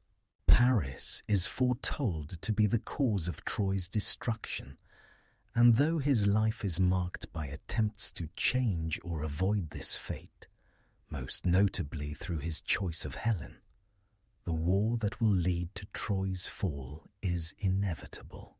The actions taken by the gods, from the quarreling goddesses to the interference of figures like Zeus and Hera, all serve to fulfill the prophecy, despite their desire to alter the course of events. In the end, it is not the gods' interventions that determine the outcome of the war, but the inevitable fate set in motion by the fates long before the first battle was fought. In Greek mythology, prophecies are often seen as a reflection of the larger cosmic order, the idea that there is a divine plan or purpose behind all events, even those that appear to be chaotic or random. Prophecies are not random. They are part of the fates' larger design for the universe. They may seem to foretell disaster or loss, but in the grand scheme of things, they are a part of the natural flow of life, death, and rebirth. The knowledge of a prophecy, whether a blessing or a curse, serves as a reminder that fate is beyond mortal understanding. It is a force that cannot be controlled or avoided. The connection between prophecy and the fates also highlights the philosophical themes of fate versus free will. Mortals may have the freedom to make choices, but those choices are ultimately guided by the threads of fate. Prophecies, therefore, serve as both a warning and a confirmation of the fate's power. They show that, while humans may make choices, the ultimate outcome is already determined. The challenge, for both mortals and gods, is not in changing the prophecy, but in accepting that the fates have already woven the path that must be followed. In Greek mythology, tragedy is not merely a literary form or a genre of storytelling. It is a reflection of the inescapable power of fate, particularly as it relates to the lives of mortals. The fates, with their impartial and unyielding authority, are often the unseen forces that govern the tragic destinies of heroes and heroines alike. In tragedy, characters are often faced with prophecies, choices, or situations that seem to offer them freedom. Yet they are ultimately bound by the threads the fates have woven for them. It is within these stories that we see the fates most clearly, guiding, measuring, and cutting the threads of life, often with sorrowful finality. The role of the fates in tragedy is central to the concept of hamartia, or tragic flaw, a theme that permeates many of the greatest works of Greek tragedy. The tragic hero, whether it is Oedipus, Antigone, or Agamemnon, is often someone of noble birth or high status, whose downfall is not caused by an external enemy, but by an internal flaw or misstep.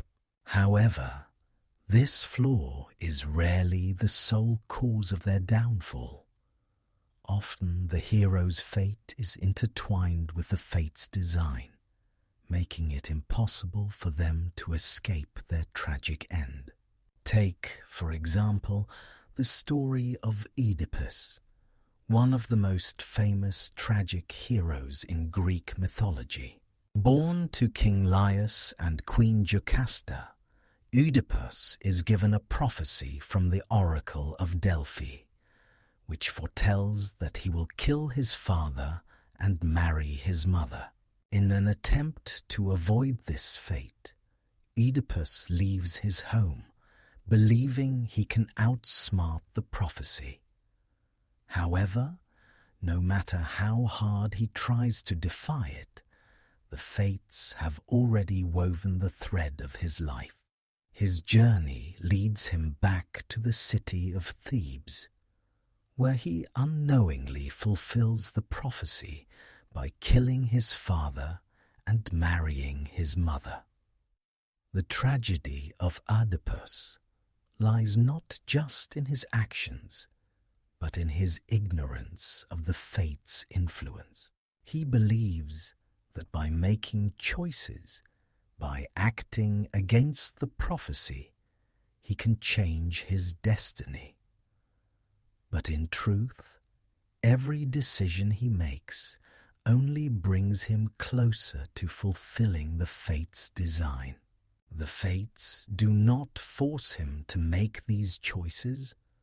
Rather, they ensure that his path is set in such a way that he will make them. In this sense, the tragedy of Oedipus is not just about the consequences of his actions, but about the realization that the fates are inescapable, and that all his efforts to alter his fate were ultimately in vain.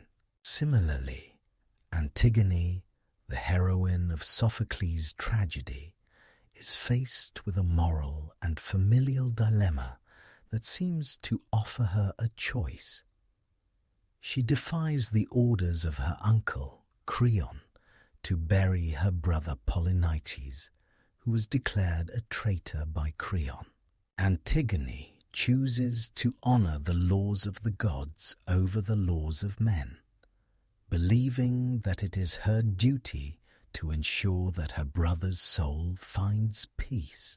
In doing so, she condemns herself to death, as Creon, the ruler of Thebes, condemns her for her disobedience. However, the tragic flaw of Antigone is not simply her defiance. It is her unwavering belief that she can act outside the laws of fate and that her actions will restore order. Yet, much like Oedipus, Antigone's actions lead her directly to her fate. The fates have already spun the thread of her life, and despite her noble intentions and her resistance to authority, she too is bound to the inevitable outcome that the fates have woven. The tragedy here is not in her resistance, but in the realization that, much like Oedipus, she cannot escape the design that the fates have already established. The tragic nature of these characters, Oedipus, Antigone, and others, is that they are not merely punished for their flaws or mistakes, but are guided, shaped, and ultimately destroyed by the inescapable forces of fate. These heroes, despite their qualities and virtues, cannot avoid the fate set before them by the fates. Their stories are a reflection of the Greek understanding of the human condition, that life is a series of events, many of which are beyond our control, and that fate is an inescapable force that determines the course of our lives. The concept of fate in tragedy is also deeply tied to the theme of catharsis, the emotional cleansing that the audience experiences through the downfall of the hero. In witnessing the hero's journey, their struggles, and their eventual ruin, the audience is reminded of the futility of resisting fate. Through the hero's suffering, they come to understand the limitations of human agency and the power of the divine or cosmic forces at work. The fates, in this sense, are not just the instigators of tragedy. They are also the means by which the audience comes to terms with the inevitable nature of life and death. Even in stories where the hero appears to defy the fates for a time, their ultimate end serves as a reminder of the inescapable power of destiny. Heracles, one of the greatest of the Greek heroes, performs 12 labors to atone for his past sins and gain immortality. Despite his strength, courage, and the help of the gods, he is eventually killed by a poisoned tunic, a fate he cannot escape. Even the gods cannot intervene to alter his predetermined end, demonstrating that no mortal, no matter how heroic, is free from the fates' power. The fates in tragedy are not cruel or malicious. They simply represent the natural order of the universe. They are impartial and detached, acting without regard for the desires or feelings of the individuals whose lives they shape. The heroes in these tragedies are not punished for their flaws or actions as much as they are guided by a force beyond their understanding. Their destinies are shaped by the fates, and their struggles are those of trying to resist or change something that is ultimately unchangeable. In many ways, the presence of the fates in tragedy reinforces the Greek understanding of the universe's order. The gods, while powerful, cannot alter the greater design set by the fates. The heroes, no matter how virtuous, are bound to their destiny. Life, death, and suffering are all part of the grand design, and the fates ensure that the cycle continues without interruption. The tragic heroes, in their defiance of fate, demonstrate the futility of trying to control what is already predetermined. In Greek mythology, heroes are often depicted as individuals of extraordinary strength, wisdom, or courage, beings who defy the odds and achieve great feats, sometimes even transcending mortal limits. Yet, for all their glory, heroes are never immune to the power of the fates. Their destinies, though filled with trials and triumphs, are shaped and guided by the fates, reminding us that even the greatest of heroes cannot escape the forces that govern the universe. The fates' influence over heroes is both inevitable and profound. While these figures may be celebrated for their deeds, their destinies are already written. No matter how fiercely they fight against it, no matter how heroically they strive to change their path, the fates have already woven the thread that will guide their journey. The very nature of heroism in Greek mythology, therefore, is marked by the tension between free will and destiny, a tension that often leads to the tragic realization that fate cannot be defied.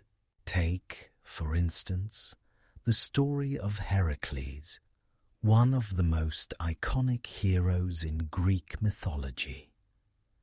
Heracles, born as the son of Zeus and the mortal Alcmene, was destined for greatness from the moment of his birth. His strength was unmatched, and his courage knew no bounds.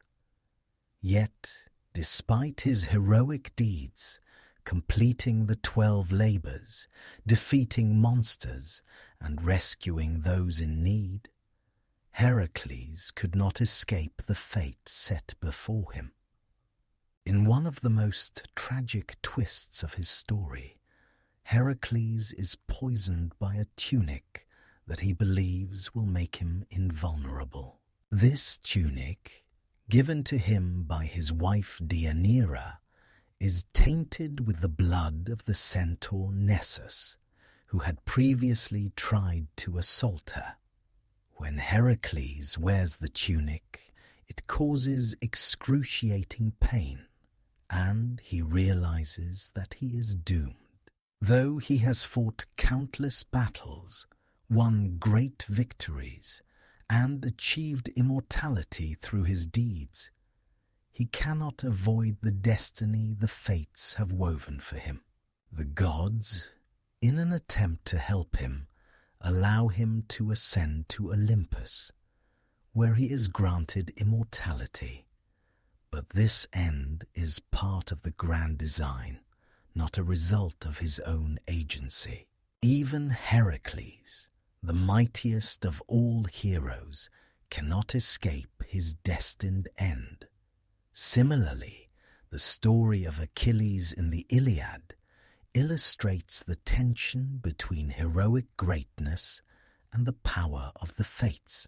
Achilles, the greatest of the Greek warriors in the Trojan War, is given a choice by his mother, Thetis. He can either live a long, uneventful life, or he can die young but achieve eternal glory. His choice to pursue glory, foregoing a long, peaceful life, seals his fate. Despite his near invincibility, Achilles cannot escape the destiny the fates have set for him.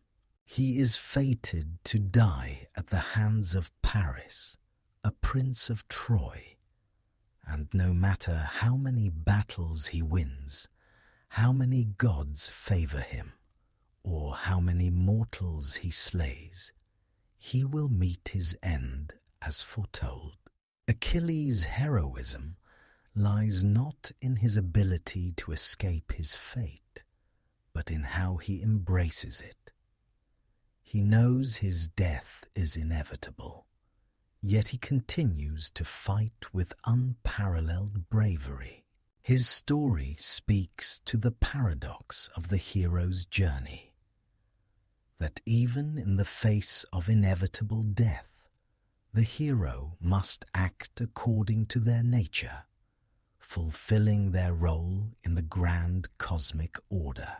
Achilles' fate, though tragic, is also heroic, for he chooses to live in accordance with the glory he has been promised, despite the certainty of his early death.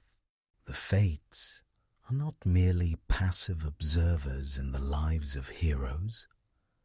They are active participants in shaping their journeys. Heroes like Perseus and Theseus, while courageous and skilled, are subject to the threads that the fates have already spun for them. Perseus, for instance, is destined to kill the Gorgon Medusa, and despite the assistance of gods like Athena and Hermes, his fate is sealed from the moment he is born. His victory over Medusa is not an accident of chance, but a part of the greater cosmic order. Similarly, Theseus, the hero of Athens, is destined to slay the Minotaur, and though he receives guidance from the gods and the help of others, his success is ultimately a fulfillment of the fate's plan. He, too, is bound by the threads of destiny, and though his actions appear to be the result of his own strength and cleverness, they are actually part of a larger design that the fates have already set in motion. In these stories, the hero's journey is not simply about overcoming obstacles or achieving greatness. It is about fulfilling the role they were born to play in the grand narrative of the universe. Heroes may struggle against their destinies, may seek to change their fates, but in the end, their greatest deeds are often those that align with the threads the fates have already woven. Even in death, heroes like Achilles and Heracles fulfill their purpose, leaving behind legacies that echo throughout time. The fates' role in the lives of heroes speaks to the broader theme of fate versus free will in Greek mythology. Mortals, heroes, and gods alike are bound by the threads of destiny. While heroes may act out of courage, love, or ambition, they are ultimately fulfilling roles set out by the fates long before their birth. This tension between free will and fate is central to the concept of heroism in Greek mythology. The hero's strength is not in their ability to escape fate, but in their willingness to face it head-on, to live in accordance with their destiny, and to leave a legacy that transcends time. The stories of the great Greek heroes serve as powerful reminders that even the mightiest warriors and the bravest souls are bound to the inevitable forces of the universe. Their heroism is not measured by their ability to change their fate, but by how they navigate the path the fates have laid before them.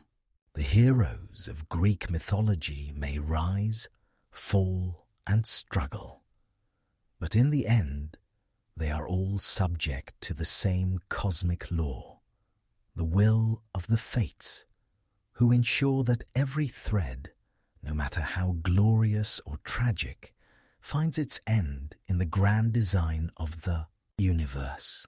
The births of great heroes in Greek mythology are often marked by a sense of destiny and prophecy, with the fates playing a central role in determining the course of these heroes' lives.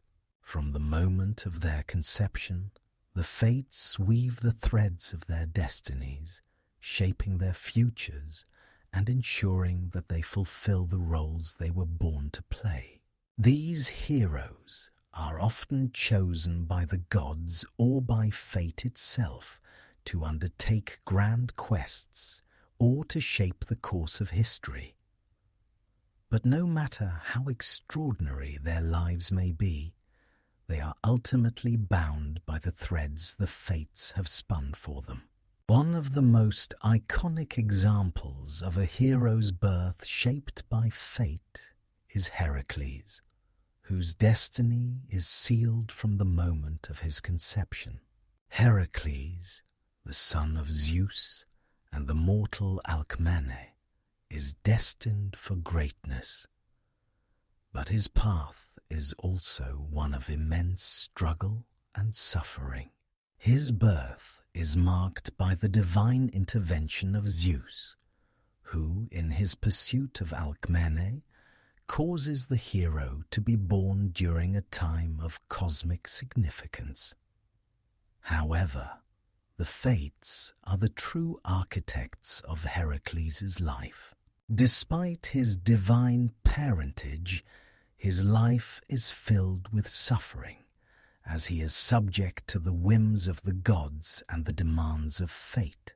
The fates have already woven the thread of his existence, ensuring that he will face trials that test his strength and character, ultimately leading to his heroic labors and his eventual apotheosis. Heracles' birth, though extraordinary, is not unique in Greek mythology. Many heroes, both mortal and divine, are born under similarly auspicious or tragic circumstances, with their destinies already written by the fates. Perseus, the hero who slays the Gorgon Medusa, is another figure whose birth is entwined with fate. Perseus is the son of Zeus and Danae, a mortal princess who is locked away by her father, King Acrisius, after a prophecy foretells that her son will kill him. The prophecy and the circumstances surrounding Perseus's birth reflect the influence of the fates at work. Perseus, like Heracles, is a hero chosen by the fates to undertake a significant and dangerous task. His journey, marked by divine intervention, is a testament to the role the fates play in guiding the lives of heroes from birth to death. Similarly, Theseus, the founder hero of Athens, is born with a destiny that is intricately tied to the will of the fates.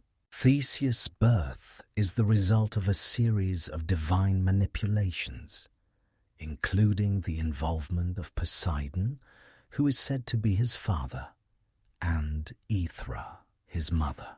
His birth is the culmination of prophecies and divine plans, and from the moment of his conception, the fates weave the thread that will guide him toward greatness. Theseus is destined to perform many heroic deeds, most notably his slaying of the Minotaur in the labyrinth of Crete. Though Theseus is celebrated for his wisdom and bravery, his life is also shaped by the forces of fate.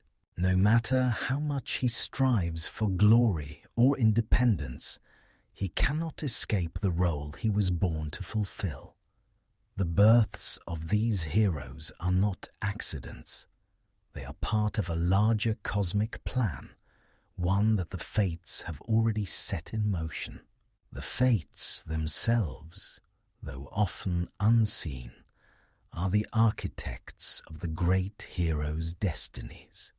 From the moment these heroes are born, their paths are predetermined, and no mortal effort can change the thread that the fates have spun for them. Whether they are the children of gods or mortals, their lives are bound by the same invisible forces that govern the universe. The births of these heroes also serve as a reminder of the Greek understanding of destiny. While the gods may intervene in the lives of mortals, they do so within the framework of fate. The fates are the ultimate architects of the universe, and their influence is felt in every birth, every action, and every death. The great heroes of Greek mythology, though they may fight against fate and seek to change their destinies, are ultimately bound by the threads the fates have already woven for them. In many ways, the births of these heroes reflect the paradox of fate in Greek mythology. They are born with extraordinary potential, yet their lives are already mapped out by the fates. This creates a tension between their free will and their predetermined paths. The heroes may strive for greatness, make choices that lead them down different paths, and even defy the gods. But in the end, their destinies are shaped by the fates, who ensure that they fulfill their roles in the grand narrative of the universe.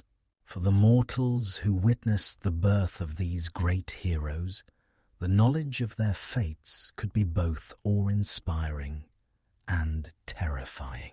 The gods themselves may have granted these heroes special abilities or destinies, but the fates are the ones who determine the ultimate course of their lives. This sense of inevitability is reflected in the stories of the heroes' births, as their destinies are sealed before they take their first breaths. Even the gods, who are often depicted as powerful and unpredictable, are subject to the will of the fates when it comes to the births of these great figures.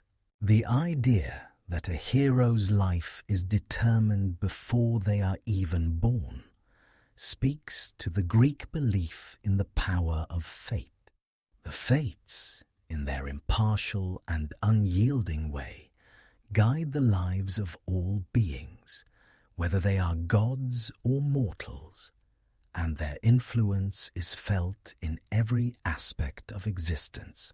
The great heroes of Greek mythology, with their extraordinary deeds and larger-than-life stories, are no exception. Their destinies were woven by the fates from the very beginning, and their greatness is as much a result of their fate as it is of their own actions. The Trojan War, one of the most famous and significant events in Greek mythology, is a conflict whose outcome is shaped by the fates, whose threads bind the destinies of both mortals and gods. This war, fought between the Greeks, Achaeans, and the Trojans, is a reflection of the intricate relationship between free will, divine intervention, and fate. While the gods take sides and heroes like Achilles, Hector, and Odysseus fight valiantly, the ultimate outcome of the war is determined by the unyielding will of the fates. The story of the Trojan War begins with the infamous judgment of Paris, where the Trojan prince Paris is asked to choose the fairest among three goddesses, Hera, Athena, and Aphrodite. His choice of Aphrodite, who promises him the love of the most beautiful mortal woman, Helen, sets in motion the events that will lead to the war. This seemingly simple decision, though guided by personal desires and the influence of the gods, is one that fits perfectly into the greater design of fate. Paris's decision to take Helen, the wife of Menelaus, king of Sparta, ignites a conflict that lasts 10 years, ultimately culminating in the fall of Troy. While the gods may intervene in various ways throughout the war, it is the fates who ensure that certain events unfold in their proper sequence. The death of Hector, the great Trojan hero, the eventual death of Achilles, and the fall of Troy itself are all dictated by the threads of fate, woven by Clotho, measured by Lachesis, and severed by Atropos. One of the most poignant examples of the fates' influence in the Trojan War is the death of Achilles. Known as the greatest of the Greek warriors, Achilles is nearly invincible, save for his heel, which is his only vulnerability. His fate, however, is sealed long before he enters the war. His mother, Thetis, knowing that her son is destined to die in battle, attempts to protect him by dipping him into the river Styx, rendering him invulnerable except for his heel. Despite his near immunity, Achilles is fated to die young. His death at the hands of Paris fulfills the prophecy that the fates had already woven for him. Achilles' destiny is not determined by his own strength or bravery, but by the will of the fates, who have already decided the course of his life. In addition to the death of Achilles, the fates also govern the destiny of Hector, the greatest of the Trojan warriors. Hector, though a noble and honorable figure, is also bound by the threads of fate.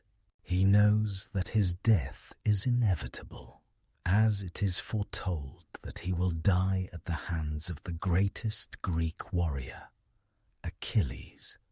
Despite his knowledge of his fate, Hector fights valiantly to protect his city and his family.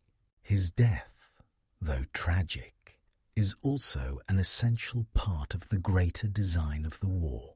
It is through Hector's death that Achilles is ultimately spurred to avenge the loss of his beloved friend, Patroclus, and the war moves toward its final fated conclusion. The fates' influence in the Trojan War extends beyond the individual heroes and their destinies. The outcome of the war itself is also a result of the fates' design.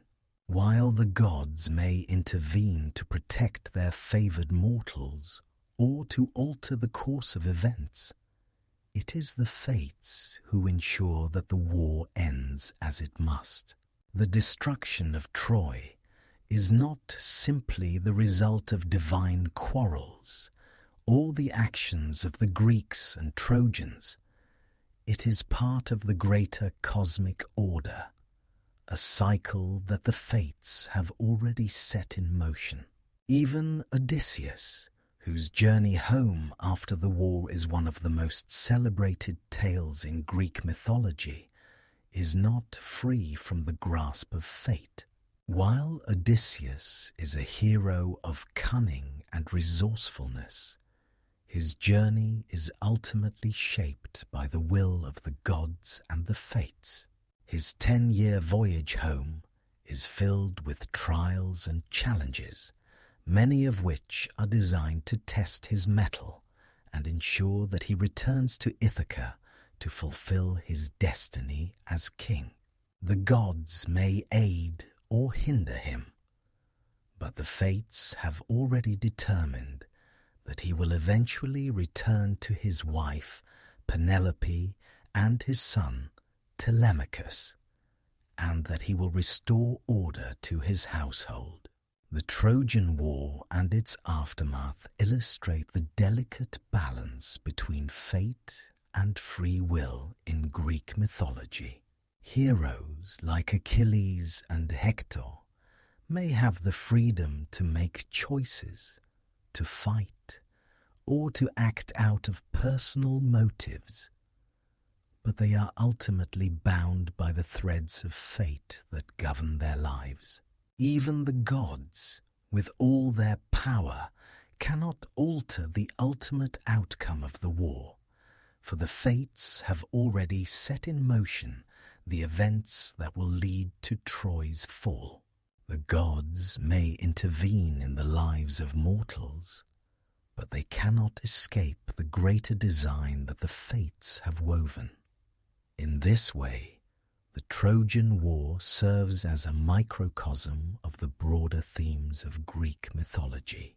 It is a reminder that even the most heroic of figures are subject to the inescapable forces of fate, and that no matter how much they struggle or strive, they are ultimately fulfilling the roles they were born to play.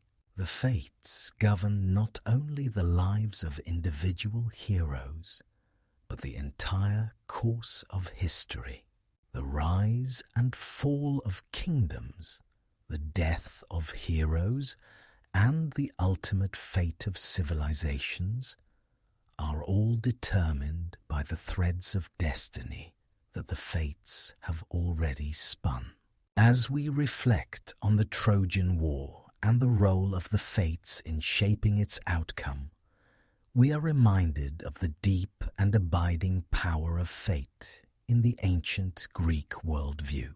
While the gods may be powerful and the heroes may be courageous, it is the fates who hold the ultimate authority over life and death, victory and defeat. The war, with all its drama and tragedy, is merely a part of the larger cosmic design, and the fates ensure that the events unfold as they must, according to the threads they have woven. In Greek mythology, the concept of death is inseparable from the work of the fates.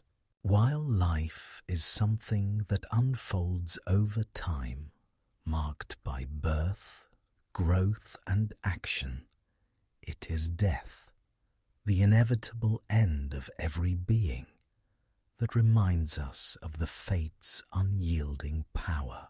From the moment a life begins, its eventual end is already written, determined by the threads, spun, measured, and ultimately cut by the fates.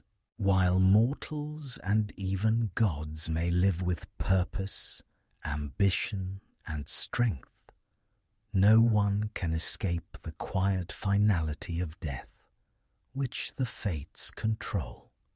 For mortals, the idea of mortality's end is a source of great fear and mystery.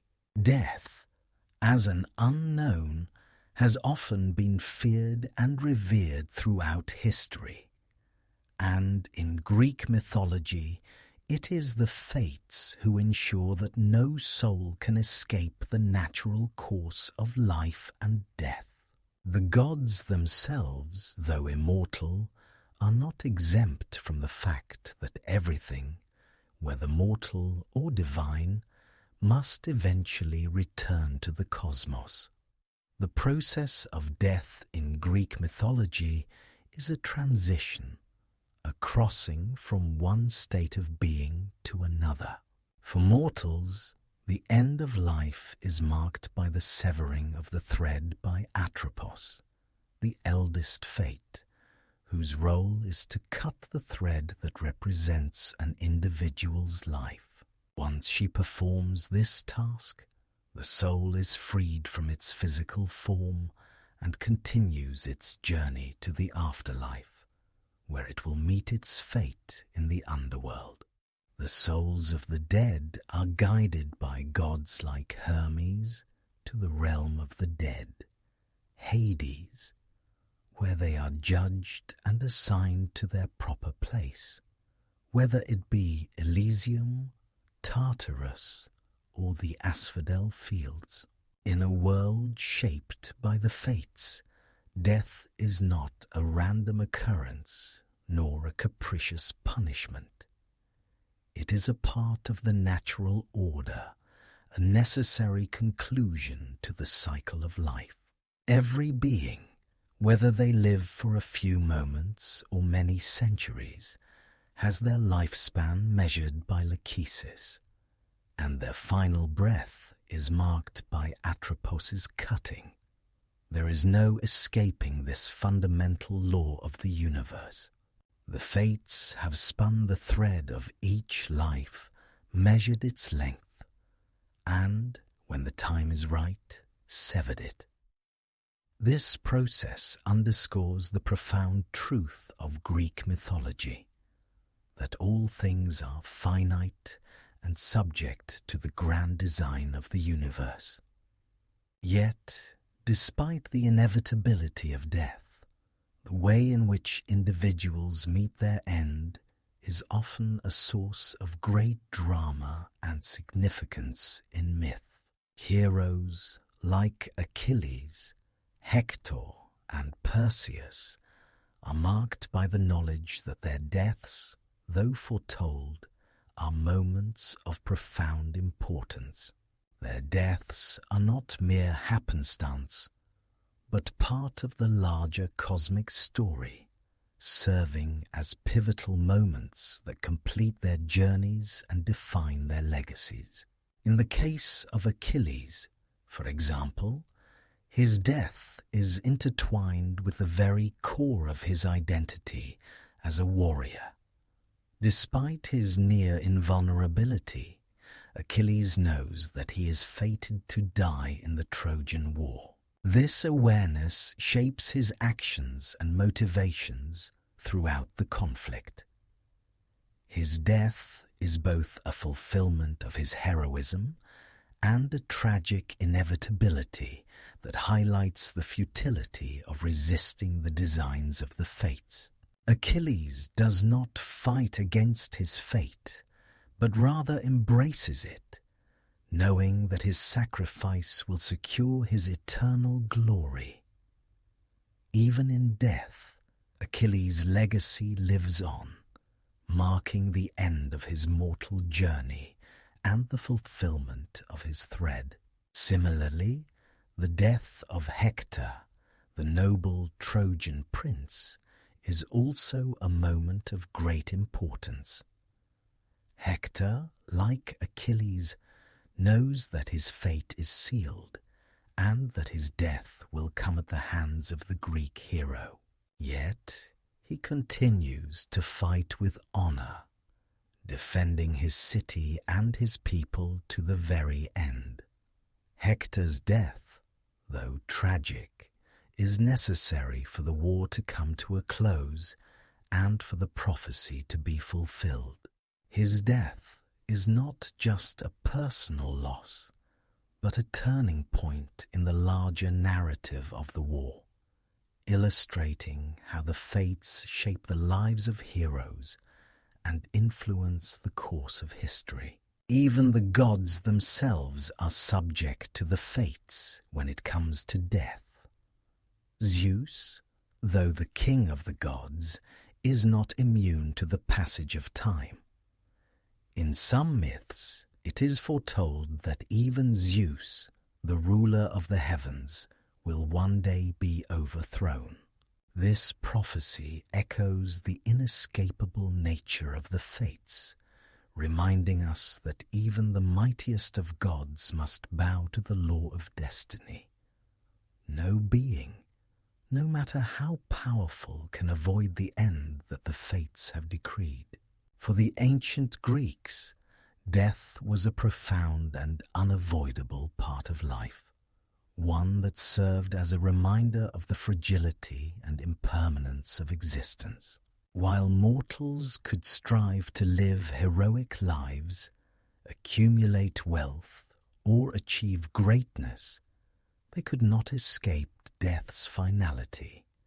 The fates ensured that no life, no matter how grand, could escape the cycle of birth, life, and death. In this sense, the fates' control over mortality provided a sense of cosmic balance. Life had a beginning, a middle, and an end, and death was not a punishment, but a necessary part of the natural order. In Greek mythology, death was often depicted as a transition, not an end. For mortals, death marked the departure from the physical world, but the soul continued its journey to the afterlife, where it would face judgment and enter its eternal resting place. For the gods, immortality meant that they were not bound by the constraints of time and death in the same way that mortals were, but even they were subject to the cosmic laws that governed the world. The fates were the true arbiters of time, ensuring that death came when it was meant to, and that the cycle of life and death continued without interruption. In the end, the fates' role in mortality is both a reminder of the fragility of life and a testament to the power of destiny. Death is not something to be feared, for it is a natural and necessary part of the grand design. The fates, with their impartial and unyielding hand, guide each life to its end, ensuring that the cosmic order is upheld. In this way, death is not an end, but a continuation of the eternal cycle that the fates have woven since the beginning of time. The fates, who govern the threads of life and death, also have a profound connection to the realm of the dead, the underworld. This dark and mysterious domain is where souls journey after they are severed from their mortal bodies, and it is here that the fates play a critical role in determining what happens to each soul after death. The underworld, ruled by Hades, is a place where the final threads of existence are tested, and the journey of each soul is shaped by the fates' unyielding hand. Though the fates themselves do not dwell in the underworld, their influence extends there as well. As they spin, measure, and cut the threads of life, the moment of death is but one stage in the grand design that they govern. The fates are the ones who ensure that each soul is guided to its proper resting place, whether that be in the Elysian fields, the peaceful realm of the virtuous, Tartarus, the pit of punishment for the wicked, or the asphodel meadows, a place for those who lived ordinary lives and are neither virtuous nor wicked. After death, the souls of mortals are led by Hermes, the messenger god, down to the underworld, where they are judged by Minos, Rhadamanthus, and Aeacus. This judgment is an essential part of the cosmic order that the fates oversee. The fates ensure that each soul receives the judgment that corresponds to their actions during life. No soul can escape this judgment, for their destiny has already been woven by the fates, and the final outcome is determined by their thread. One of the most famous souls to travel through the underworld is that of Orpheus, the legendary musician. Orpheus, whose music could charm even the gods, descends into the underworld to retrieve his wife Eurydice, who has died prematurely.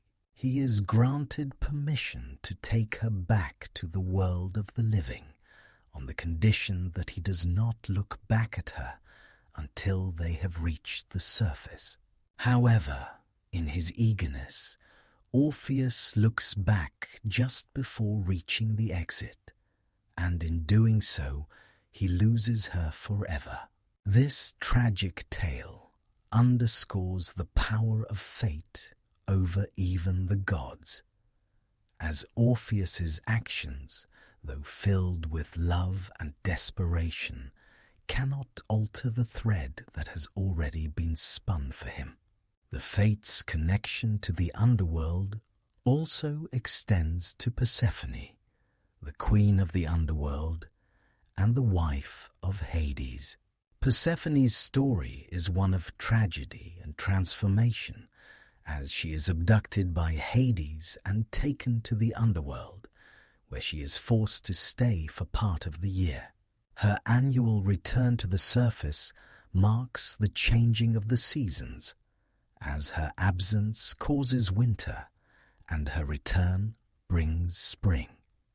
This cycle of life, death, and rebirth is also guided by the fates, who ensure that the natural order is upheld. Persephone's fate, like that of all mortals, is entwined with the greater cosmic design, and even the gods are subject to the threads that the fates have woven. One of the most poignant elements of the fates' role in the underworld is their connection to the souls of those who have lived in accordance with fate. Whether they have lived virtuous or wicked lives, the souls in the underworld are not merely passive. They are the continuation of the larger tapestry woven by the fates. The Elysian fields, for instance, are reserved for those who have lived virtuous lives. Heroes and those who have earned the gods' favor are granted peaceful rest in this idyllic realm. The souls of great figures, such as Achilles and Hercules, are said to dwell in Elysium, their fates fulfilled through their heroic deeds and virtuous actions.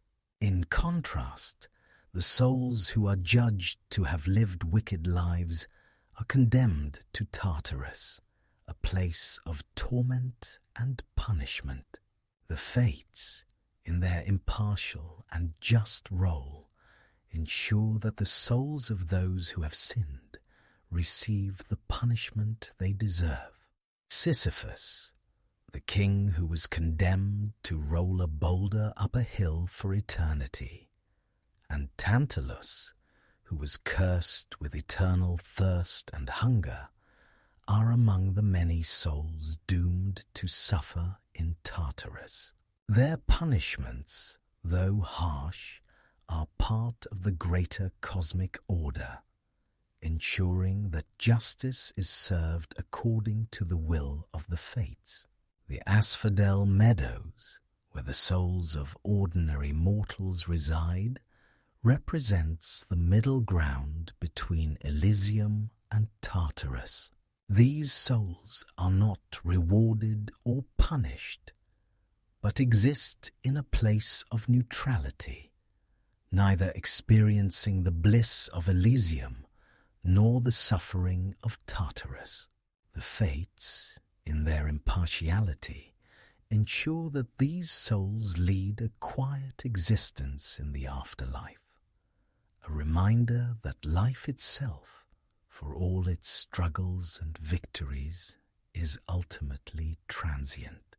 The fates' control over the underworld underscores their power over not just the lives of mortals, but the afterlife as well. The souls of the dead are not free to roam at will. Their destinies are just as determined by the fates as their lives were. The transition from life to death and from the mortal world to the underworld is not a random event, but a part of the grand cosmic design. The fates ensure that each soul's journey is in accordance with the greater plan, guiding them to their rightful place in the afterlife. Though the fates are often depicted as impartial and detached, their role in the underworld serves as a reminder that death, like life, is a natural part of the cosmic order. They govern not only the moment of death, but the journey of the soul after death, ensuring that all beings, whether gods, heroes, or mortals, are subject to the same laws of fate. The underworld, with its realms of judgment and punishment, is not a place of randomness or chaos, but of cosmic balance, where the fates ensure that all souls are judged and assigned according to the threads that have been spun for them. In the end, the fates' role in the underworld is a reflection of their unyielding power over the course of existence. Whether a soul finds peace in Elysium, suffering in Tartarus, or neutrality in the Asphodel Meadows, the fates are the ultimate guides, ensuring that all journeys, life and death alike, follow the predetermined course set long before the first breath was drawn. The fates, in their quiet and unyielding work, do not merely govern the lives of mortals, gods, and heroes. Their influence extends far beyond the individual, shaping the very structure of the cosmos itself. The universe, from the birth of stars to the passage of time, is under their control. The threads they spin are not just the destinies of beings on Earth, but also the pathways of celestial bodies, the movement of the stars, and the cycles of nature. In Greek mythology, the cosmos is not a chaotic collection of random events, but a carefully ordered, interconnected system, and the fates are its unseen architects. In this cosmic order, the fates ensure that everything has its place and its time. The stars rise and set according to the threads they have woven. The seasons change as the fates have decreed, and the cycles of life and death unfold in perfect harmony. Just as they govern the lives of individual beings, the fates also govern the larger cycles of existence, ensuring that the universe continues to function according to its natural laws. One of the most striking aspects of the fates' control over the cosmos is their ability to measure time itself. In Greek mythology, time is not a linear progression of moments, but a series of interconnected cycles, each with its own beginning and end. The fates, with their ability to spin, measure, and cut, are the ones who shape these cycles. They determine when each cycle begins and when it ends, ensuring that the flow of time remains in balance, from the birth of a new age to the death of an old one. The fates are the unseen forces that govern the flow of time. The movement of the stars, too, is under the control of the fates. In the ancient world, the stars were seen as divine markers, their positions in the sky dictating the passage of time, the changing of the seasons, and the destinies of mortals. The fates, as the weavers of time and destiny, ensure that the stars move in their proper order, that the heavens follow their natural course. The stars are not random or capricious in their movements.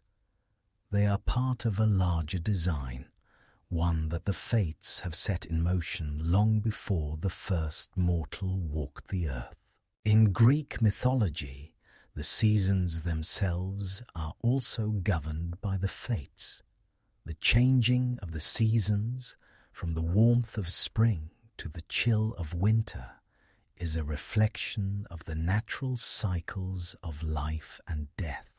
The fates ensure that these cycles unfold in a harmonious and predictable way, just as they ensure that the cycle of life and death continues on the individual level. The seasons are not merely a result of weather patterns or natural phenomena. They are part of a cosmic order, one that is overseen by the fates themselves. The fates' control over the cosmos is also reflected in their connection to Zeus, the king of the gods. Despite his vast power, Zeus is subject to the will of the fates.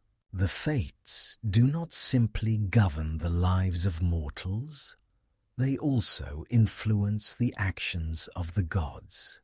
Even Zeus, the most powerful of the Olympian gods, cannot escape the threads spun by the fates.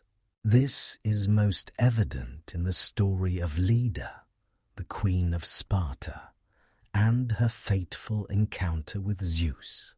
Despite Zeus's divine authority, he is unable to escape the cosmic order set by the fates. Leda's fate, and the fate of her children, Helen and Clytemnestra, are already woven into the tapestry of the universe, and Zeus's actions merely serve to fulfill a design that is beyond his control.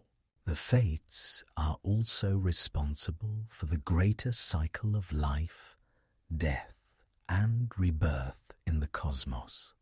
Just as they govern the lives of mortals, they also govern the larger cycles of creation and destruction. The fates ensure that the universe continues to evolve, with one age giving way to the next, just as one generation of mortals gives way to the next. The gods themselves are not exempt from this cycle, for even they are bound by the fates' design. The fates ensure that every being, whether divine or mortal, fulfills its role in the grand cosmic story. The idea that the fates control the cosmos as a whole is not just a reflection of their power, but also a reflection of the Greek understanding of the universe. In ancient Greek thought, the universe was not a place of randomness or chaos, but a place of order and harmony. The gods may have their individual domains, and mortals may have their free will, but ultimately everything is bound by the will of the fates.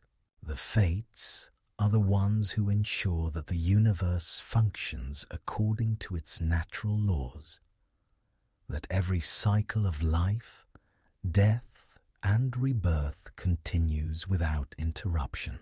The fates' role in the cosmos serves as a reminder of the larger forces at play in the universe. While mortals may be focused on their own lives and struggles, the fates are the ones who govern the greater picture, ensuring that the cosmic order is maintained. Their control over time, the stars, and the natural cycles of the universe highlights their importance as the ultimate arbiters of fate, not just on an individual level, but on a cosmic scale. The fates' influence over the cosmos is also a reminder of the Greek belief in the interconnectedness of all things. The fates do not simply govern the lives of individuals. They govern the flow of time, the movement of the stars, and the cycles of nature. All things, from the smallest mortal to the greatest god, are part of the same cosmic web woven by the fates. The fates' role in the cosmos is not just about controlling individual destinies, but about maintaining the harmony and balance of the universe as a whole. Their threads bind all things together, creating a vast and interconnected tapestry that stretches across time and space. In Greek mythology, the fates are often portrayed as the most powerful and impartial of all divine beings. As the weavers of destiny, they are responsible for the lives of gods and mortals alike, ensuring that the cosmic order remains intact. Yet, despite their control over the destinies of others, the fates themselves are not exempt from the forces that govern existence. They too are part of the grand design, their actions and roles shaped by a larger unseen force, perhaps even by the very threads they weave. The concept of the fates having their own fate is a paradox, one that is not often explored in detail in Greek mythology, but one that has significant implications for understanding the nature of fate itself. If the fates are the ultimate arbiters of destiny, then who or what determines their own destiny? Are they simply the vessels through which fate flows, or do they too have a predetermined path? In many ways, the fate's own existence highlights the unbreakable nature of fate itself. The fact that the fates are bound to their task, the weaving of life's threads, suggests that even they are subject to the larger cosmic order that they themselves enforce. Their duty is to spin, measure, and cut the threads of all living things. Yet it seems that their own threads are spun with the same inevitability as those they oversee. One interpretation is that the fate's existence is inherently tied to the larger design of the universe. They are the agents of fate, the beings who carry out the divine plan, but they are not the creators of that plan. The threads they spin are not their own. They are part of the grand tapestry of existence, and their role is to ensure that every thread is woven according to the cosmic order. In this sense, the fates may be seen as the very embodiment of the forces that govern the universe, but even they must abide by those forces.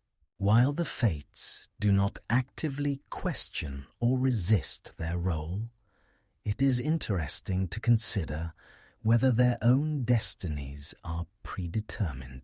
The fates themselves are often depicted as beings who are outside of time, as they exist in a realm beyond the mortal world. They are not swayed by the passage of time in the way that gods and mortals are. Instead, they observe the flow of time and ensure that it progresses according to the natural order. This timeless existence suggests that the fates' role is one of duty and purpose, and that their actions are part of a larger eternal design. However, there is another aspect of the fates' existence that may suggest their own fate is tied to the cyclical nature of the universe. The fates are not immortal in the traditional sense.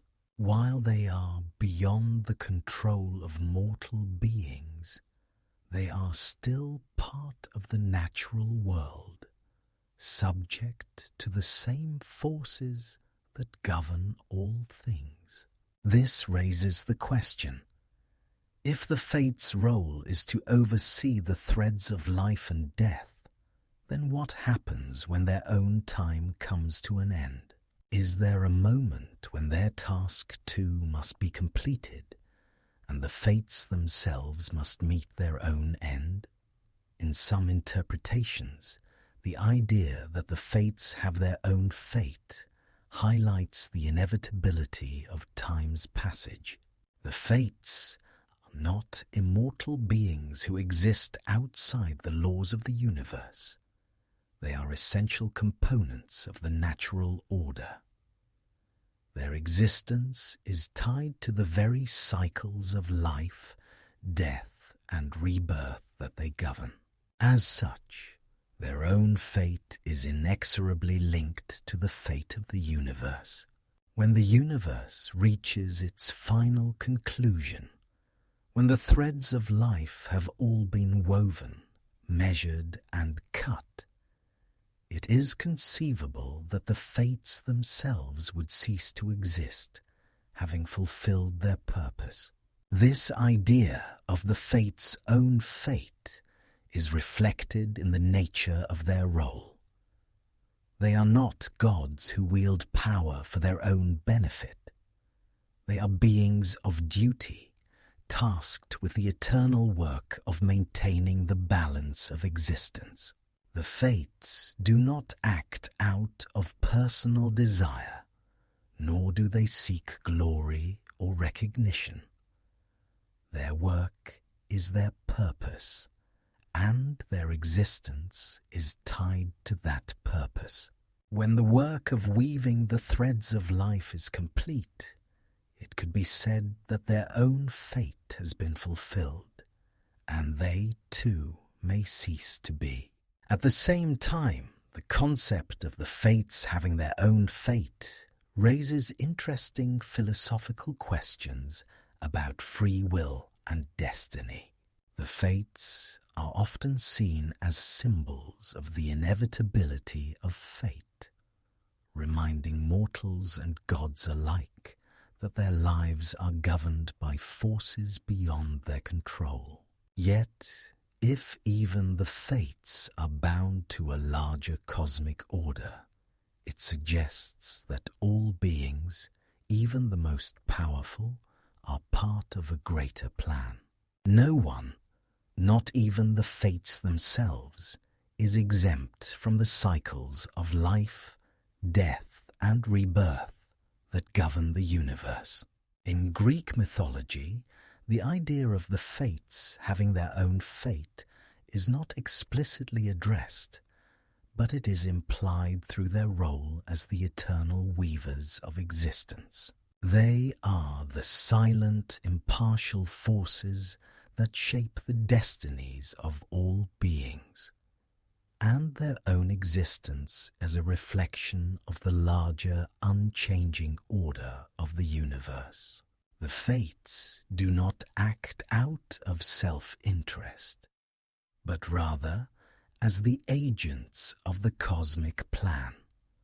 Their existence, like that of all things, is subject to the same forces that govern the universe. While the fates themselves are often portrayed as detached from the concerns of gods and mortals, the idea that they have their own fate adds a layer of complexity to their role. It suggests that even in a world governed by destiny, the fates themselves are not free from the larger cosmic order. They are the weavers of life's threads, but even their own threads are part of the grand design that governs the universe. In this way, the fates embody the paradox of fate itself, that no one, no matter how powerful or timeless, is ever truly free from the laws of the cosmos. In the grand narrative of Greek mythology, the fates are not merely abstract entities who control the destinies of gods and mortals. They are the embodiment of the human condition itself. The fates, in their quiet and unyielding manner, reflect the fundamental truths about life, death, and the passage of time that every mortal must face.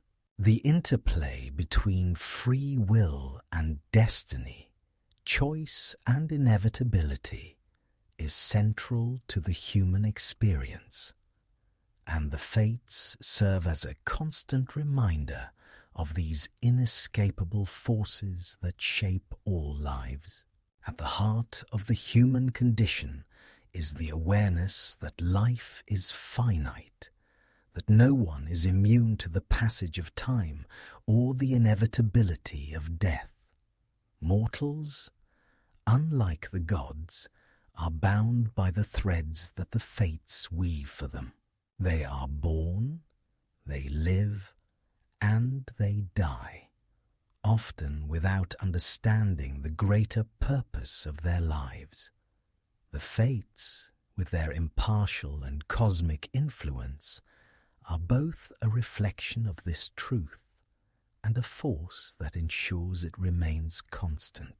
For the Greeks, life was a journey through time, and the fates' role in that journey was to ensure that it followed a natural and inevitable course. The fates' influence on the human condition is most evident in the stories of the greatest heroes in Greek mythology. Heroes like Achilles, Odysseus, and Heracles may seem to possess extraordinary qualities: strength, intelligence, bravery, but they are ultimately subject to the same forces of fate that govern all mortals. Their actions may be heroic and their deeds may be celebrated, but their destinies are predetermined by the fates. These heroes, in their struggle to achieve greatness or to avoid the consequences of their actions, are constantly confronted by the inescapable truth that their lives are shaped by forces beyond their control. Take Achilles, for instance. The greatest warrior of the Trojan War, Achilles, is both a symbol of the human struggle for glory and a reflection of the inevitable tragedy of fate. Despite his unmatched strength and martial prowess, Achilles is bound by the fates. His mother, Thetis, warns him of his fated death. He can either live a long and uneventful life or die young in battle and achieve eternal glory. Achilles chooses the latter, and, in doing so, he seals his tragic fate. Though he is a hero of unparalleled skill and valor, his story ultimately serves as a reminder that even the greatest of mortals cannot escape the threads spun by the fates. Achilles, despite all his efforts and accomplishments, cannot outrun the inevitable end that is woven into the very fabric of his existence. Similarly, Odysseus, the clever and resourceful king of Ithaca, is a hero whose journey is marked by both divine intervention and the ever-present influence of fate. While Odysseus may defy the gods and use his cunning to overcome numerous trials, his journey home from Troy is always bound by the will of the fates. No matter how many obstacles he overcomes, no matter how many gods aid or hinder him, Odysseus cannot avoid the inevitable delays and challenges that fate has set before him. His journey, though filled with heroism and personal growth, is ultimately a struggle against the threads that the fates have already woven for him. The human condition, as reflected in the lives of these heroes, is one of striving against the inevitable. Mortals are driven by a desire to shape their own destinies, to make choices that will give their lives meaning. Yet, despite all their efforts, they are constantly confronted by the reality that their paths are already determined by the fates. This tension between free will and destiny is a central theme in many Greek myths and tragedies. The heroes may act out of love, honor, ambition, or personal desire, but they are always subject to the larger design of the universe. Even the gods, with all their power, cannot alter the course of fate. In Greek mythology, the fates' control over the human condition is not just about death, but about the way in which all moments in life unfold. The fates are the weavers of every thread, from the first breath of life to the final moments of death. They govern the birth of every child, the rise and fall of kingdoms, the joys and sorrows that fill a mortal's life.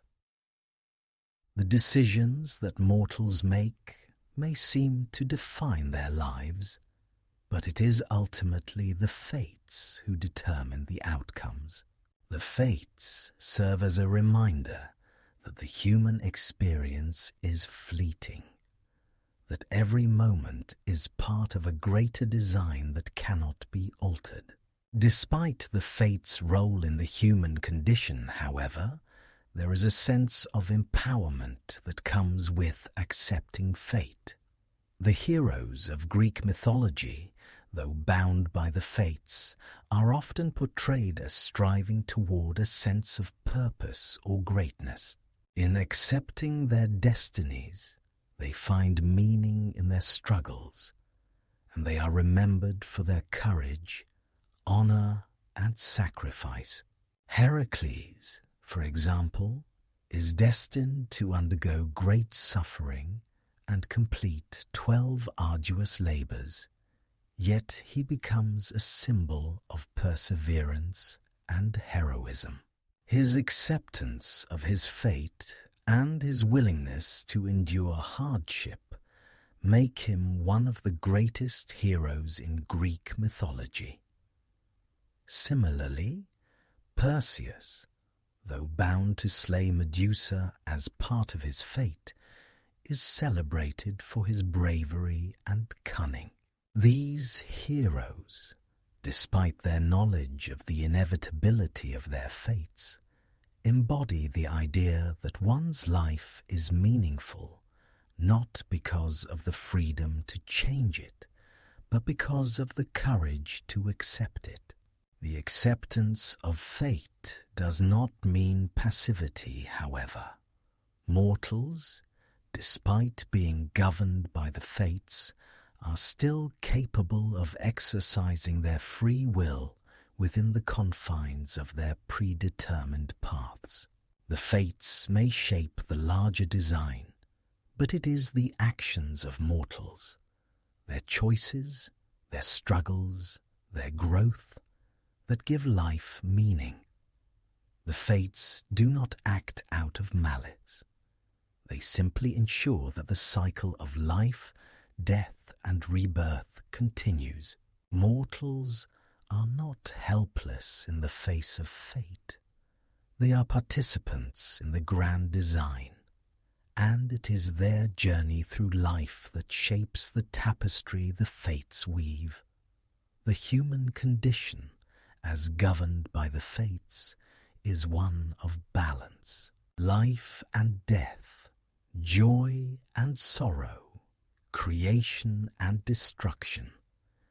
These are all part of the same cosmic order, and the fates ensure that each is given its due. Mortals may struggle against fate, but they also find meaning in their struggles, as it is through these challenges that they fulfill their purpose in the universe. In Greek mythology, life, death, and rebirth are not linear concepts, but interconnected stages in an eternal cycle. The fates, with their unwavering control over the threads of life, govern this cycle with a precision that reflects the natural order of the cosmos. The process of rebirth is an integral part of the universe's design, and the fates ensure that it occurs according to the cosmic law they weave. From the lives of mortals to the rise and fall of civilizations, the threads spun by the fates represent not only endings, but also the beginnings of new cycles, each perpetuating the endless flow of existence. The concept of rebirth in Greek mythology is often associated with the idea of transformation, whether through death, reincarnation, or renewal. This cycle is represented in various forms across the myths, and the fates are the stewards of this cosmic process. In some stories, mortals or gods may be reborn, not necessarily in the literal sense of reincarnation, but through profound changes that mark a new phase in their journey.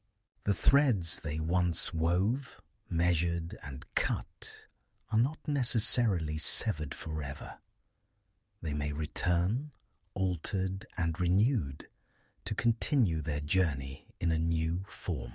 One of the most significant representations of rebirth in Greek mythology can be found in the story of Persephone, the goddess who spends part of each year in the underworld and part of it on earth. Persephone's annual descent into the underworld and her subsequent return to the surface symbolize the changing seasons and the cycle of life and death.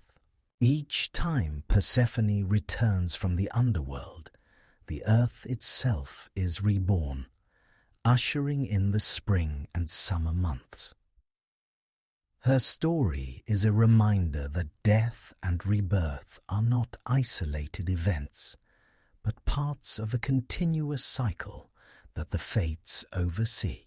Persephone's journey reflects the natural rhythms of life, where death does not mark the end, but simply a transition to a new beginning. The connection between death and rebirth is also seen in the myth of Dionysus, the god of wine, fertility, and ecstasy. Dionysus is born twice, first from the mortal Semele, and then from the thigh of Zeus after his mother perishes. His rebirth from the thigh of Zeus symbolizes the cycle of life, death, and rebirth. Dionysus's connection to life cycles is rooted in his association with growth, decay, and renewal. As a god of vegetation, his death and resurrection each year, symbolized by the harvest, reflect the eternal process of nature's death and renewal. Like Persephone, Dionysus is a god whose existence mirrors the seasons, ensuring that the cycle of life continues through both the joys and the losses of the world. In the realm of mortals, The Fates also preside over the transformation of individual souls. The idea of metempsychosis, or the transmigration of souls, appears in some Greek philosophical thought, particularly in the works of Pythagoras and later Plato. The belief that the soul might be reborn in a different body after death represents the enduring cycle of existence, a cycle that the Fates govern.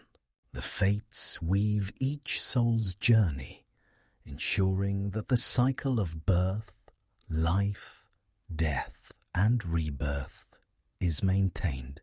Souls, through this process, may achieve higher states of being, working through karma or fulfilling their destined roles in each life, progressing toward enlightenment or transcendence.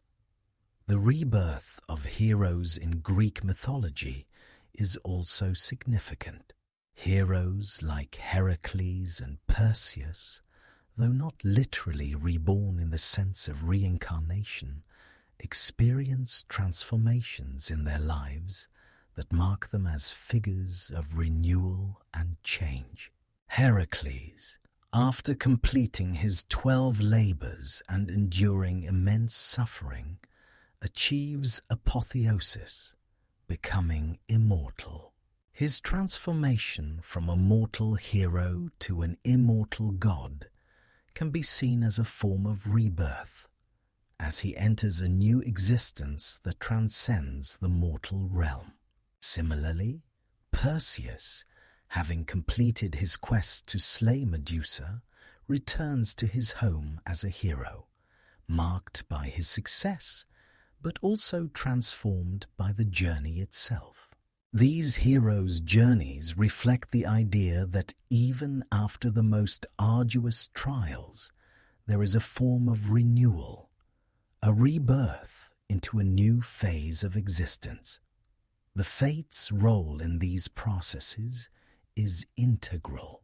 Through their spinning, measuring, and cutting of the threads, they ensure that the cycle of life and death continues. The end of one life is not the end of the journey. It is simply a transition to a new stage in the grand cosmic order. The Fates' ability to govern this cycle demonstrates their power over all aspects of existence. Death is not the final destination. It is merely a part of the ongoing process of transformation and renewal that defines the universe. Even the gods, despite their immortality, are not free from the cycle of rebirth. In some versions of Greek mythology, gods like Zeus and Hera undergo cycles of change, growth, and transformation that reflect the ebb and flow of time. While they may not face death in the same way mortals do, their existence is still subject to the larger cosmic design that the Fates oversee. The gods, like mortals, are part of the eternal process of creation, destruction, and rebirth. The Fates' role in the cycle of rebirth also emphasizes the theme of cosmic justice. The universe, as governed by the Fates, is not random or capricious. Every life, every death, and every transformation is part of a larger divine plan.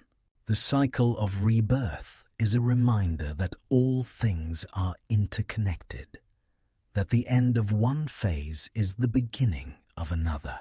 It is the Fates who ensure that the universe remains in balance, guiding all beings through the cycles of life, death, and renewal. The natural order that they maintain is a reflection of the ongoing dance between creation and destruction, a cycle that continues to unfold, for all eternity. In Greek mythology, the Fates are not merely the arbiters of time and the weavers of destiny. They also serve as the guardians of the moral order of the universe. Their control over the threads of life is not arbitrary or capricious, but deeply tied to a sense of justice, balance, and cosmic harmony. Every decision made, every action taken by gods or mortals ultimately unfolds within the framework of a larger moral system, one that the Fates ensure remains intact. Their role in the moral order reflects the ancient Greeks' understanding of fate as not just a series of events, but as a reflection of divine justice and cosmic balance. The Fates' role in the moral order can be seen in the consequences of actions and the inevitable outcomes that follow, regardless of one's status or power. In the world of Greek mythology, there are no exceptions when it comes to the threads of fate. Whether one is a humble mortal or an all-powerful god, the consequences of one's choices are bound to unfold according to the design that the Fates have set in motion. This idea of fate intertwined with morality is central to many of the great tragedies in Greek mythology, where the characters, often heroes or gods, find themselves caught in a web of choices that lead to inevitable consequences. One of the most striking examples of the Fates' role in the moral order can be found in the story of King Oedipus. Oedipus, despite his wisdom and virtue as a ruler, cannot escape the fate that the Fates have woven for him. The prophecy that foretells that he will kill his father and marry his mother is a reflection of the moral order at play. The prophecy, despite being a curse, is not a punishment inflicted on Oedipus by the gods, but a part of the larger cosmic design. His struggle to avoid the prophecy only brings him closer to fulfilling it, showing that the Fates' sense of justice is inescapable. Oedipus's actions, his attempt to outrun fate, are guided by a tragic flaw, and it is through his moral choices, even when made with the best of intentions, that he fulfills the prophecy. The concept of fate being tied to moral actions is also evident in the story of King Agamemnon. Agamemnon's fate is sealed by the moral choices he makes in his actions leading up to and during the Trojan War. In one of the most infamous stories, Agamemnon sacrifices his daughter, Iphigenia, to the goddess Artemis in order to secure favorable winds for the Greek fleet. This morally questionable act sets in motion a chain of events that leads to his eventual downfall. Though Agamemnon's decision is made to secure victory in the war, it is a morally fraught choice, and the consequences are devastating. His fate, as determined by the Fates, is one of death at the hands of his wife Clytemnestra, who takes revenge for the murder of their daughter. Agamemnon's story illustrates how the Fates weave justice into the very fabric of existence. No act, whether noble or ignoble, escapes the consequences that are bound to follow. In the story of Arachne, the mortal weaver who dared to challenge Athena, the theme of moral balance and the Fates' justice is also present. Arachne, a talented mortal, claims that her skill is superior to Athena's, and, in response, the goddess challenges her to a weaving contest. While Athena's tapestry depicts the gods in their rightful grandeur, Arachne's work mocks the gods, showing them in less than flattering situations. Arachne's pride and hubris, the moral flaw of overestimating one's abilities and challenging the divine, result in her transformation into a spider. In this case, the Fates, through Athena's punishment, demonstrate how defying the natural order and the gods can lead to irreversible consequences. Another powerful example of the Fates ensuring moral balance can be seen in the myth of Niobe, the queen of Thebes, who boasts of her superiority to Leto because she has many more children than the goddess. In her arrogance, Niobe mocks Leto, only to have her children killed by Apollo and Artemis as punishment for her hubris. Niobe's actions demonstrate how the Fates do not merely act in a random or arbitrary manner, but in a way that serves the larger moral order of the universe. The Fates enforce the balance between pride and humility, ensuring that those who overstep their bounds face the consequences of their actions. While the Fates are not the creators of morality, they are the enforcers of its principles. They ensure that the moral order of the universe is maintained by ensuring that every action has its corresponding consequence. The concept of justice in Greek mythology is not merely about divine punishment. It is about maintaining the balance of the universe. The Fates make sure that the actions of both gods and mortals align with the natural laws of the cosmos. No one is above this law, and no one escapes the consequences of their actions, for the Fates are ever vigilant, weaving the threads of life with impartiality and fairness. The Fates' role in the moral order also highlights the tension between individual free will and the larger cosmic design.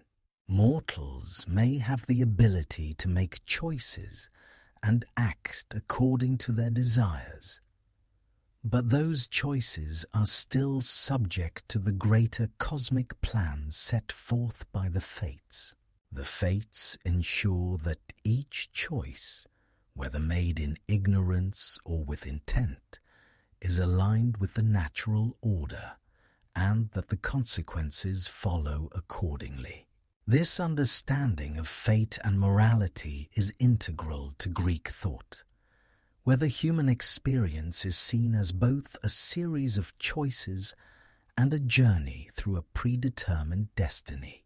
In the grand design of the universe, the Fates serve as the ultimate judges. They weave the threads of life and death, ensuring that the moral order of existence is upheld. Through their work, they remind us that our actions, whether good or bad, are never without consequence.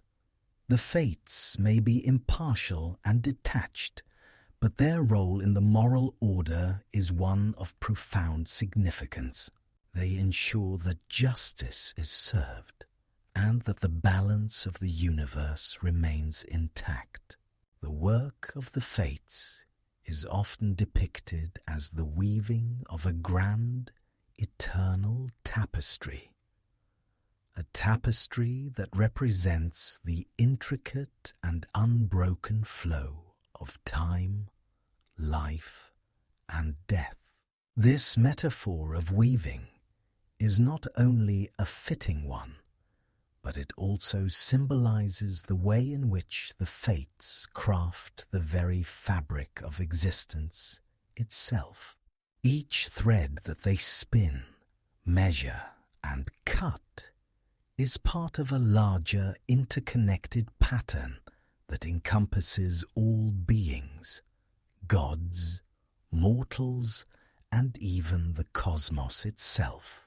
Through their work, the Fates ensure that the eternal tapestry of the universe continues, a seamless and harmonious design where every moment fits together to create the grand picture of existence. The Fates themselves, as the weavers of this eternal tapestry, are often portrayed as figures of ancient wisdom, acting with impartiality and precision. Their weaving is not chaotic or arbitrary, but is instead a deliberate and purposeful act.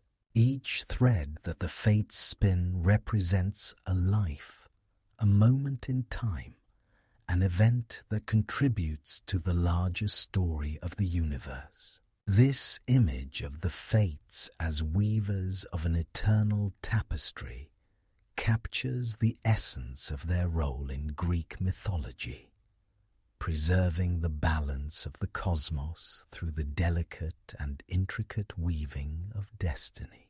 Each thread in the tapestry represents an individual life, a unique journey that contributes to the whole of existence.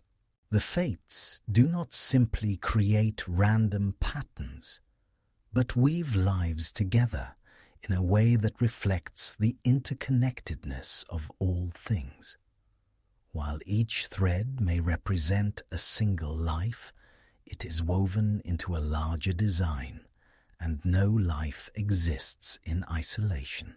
Every being, whether mortal or divine, plays a part in the grand cosmic story. The Fates' weaving ensures that every life, no matter how seemingly insignificant, has a role to play in the larger pattern of existence. This interconnectedness of lives and events is what gives the universe its structure and harmony. The Fates, in their work, do not simply oversee individual destinies, but weave them together into a cosmic design that is both intricate and beautiful. The threads they spin represent the infinite variety of experiences, choices, and actions that make up the human condition, and they ensure that each life is a part of the greater whole. No one lives in isolation, and no one's actions are without consequence. The tapestry of existence is constantly evolving, and the Fates ensure that the pattern continues, regardless of the twists and turns that may come along the way. The tapestry also represents the passage of time itself. Time, in Greek mythology, is often seen as a continuous and cyclical force, with each moment flowing into the next, creating an unbroken chain of events. The Fates, as weavers of this tapestry, control the flow of time, ensuring that the threads they spin move forward, uninterrupted, from one moment to the next. The past, the present, and the future are all intertwined in the grand design, and the Fates ensure that the pattern remains intact, no matter how unpredictable or uncertain the course of events may seem. The concept of the eternal tapestry also speaks to the Greek understanding of the natural cycles of life and death. Just as the Fates weave each life into the tapestry, they also cut the threads when the time comes.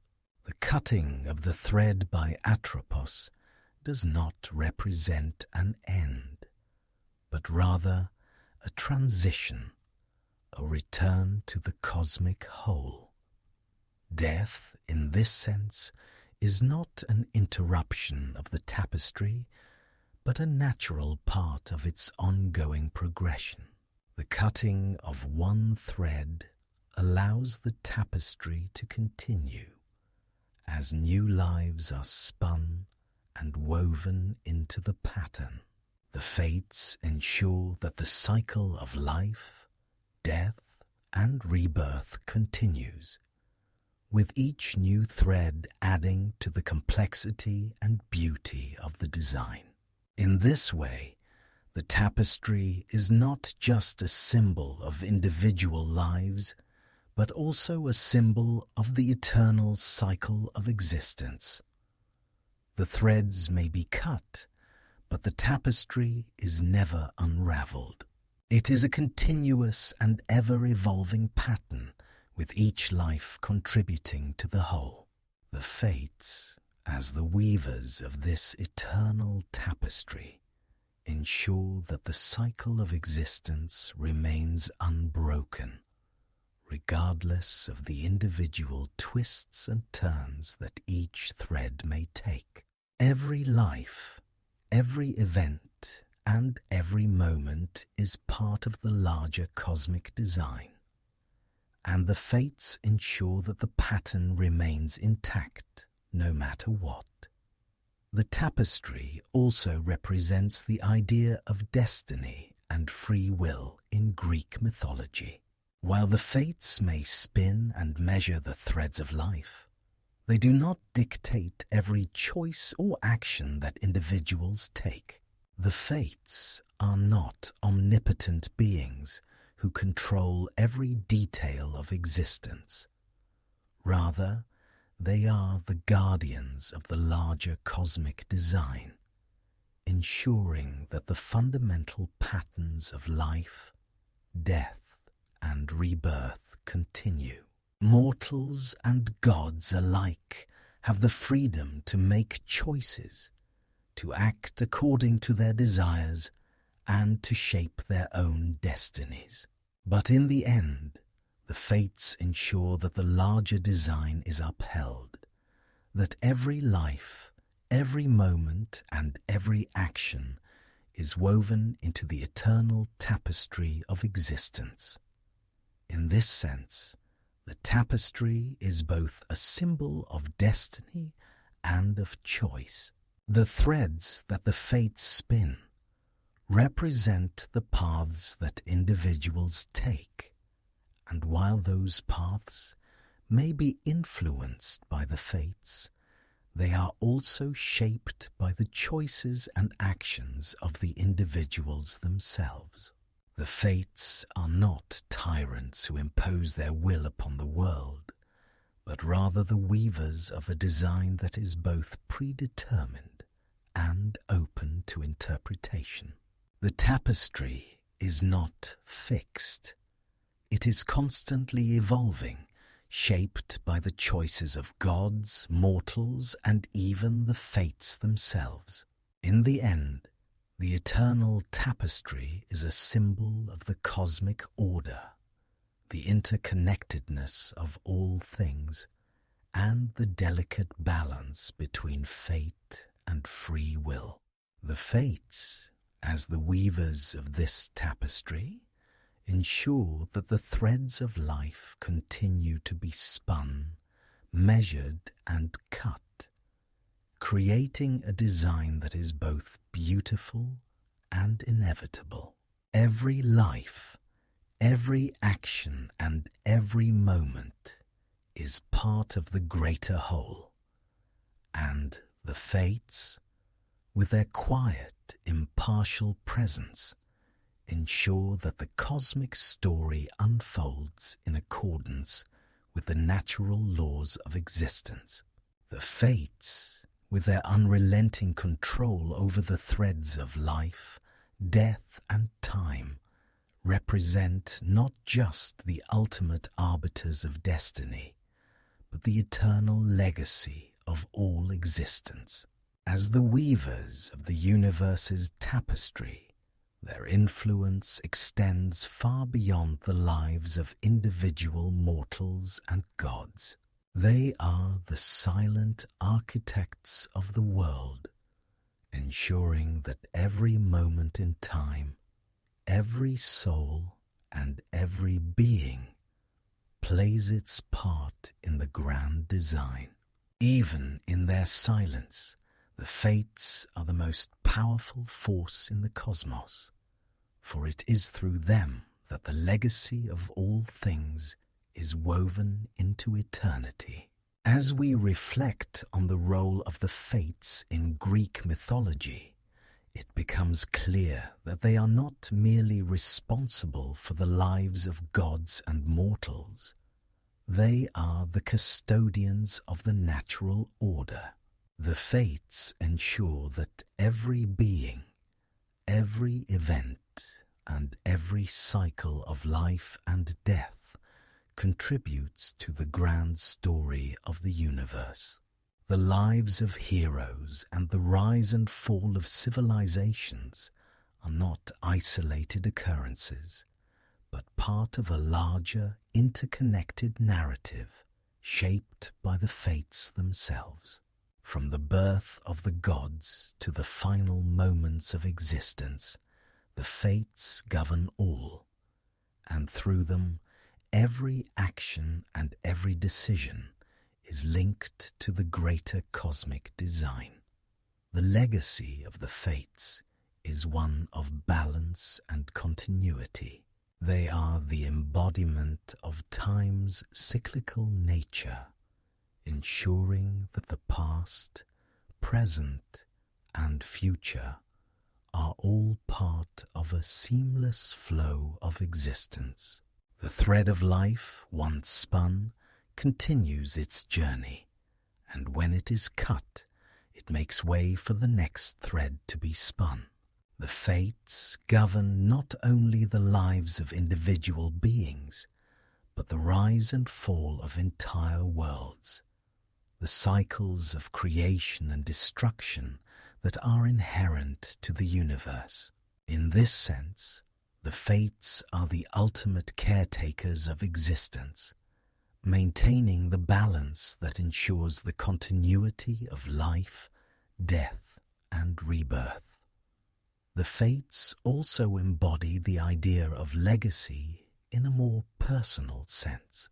While many aspects of Greek mythology focus on the individual journeys of heroes and gods, it is the Fates who ensure that those journeys leave an imprint on the world.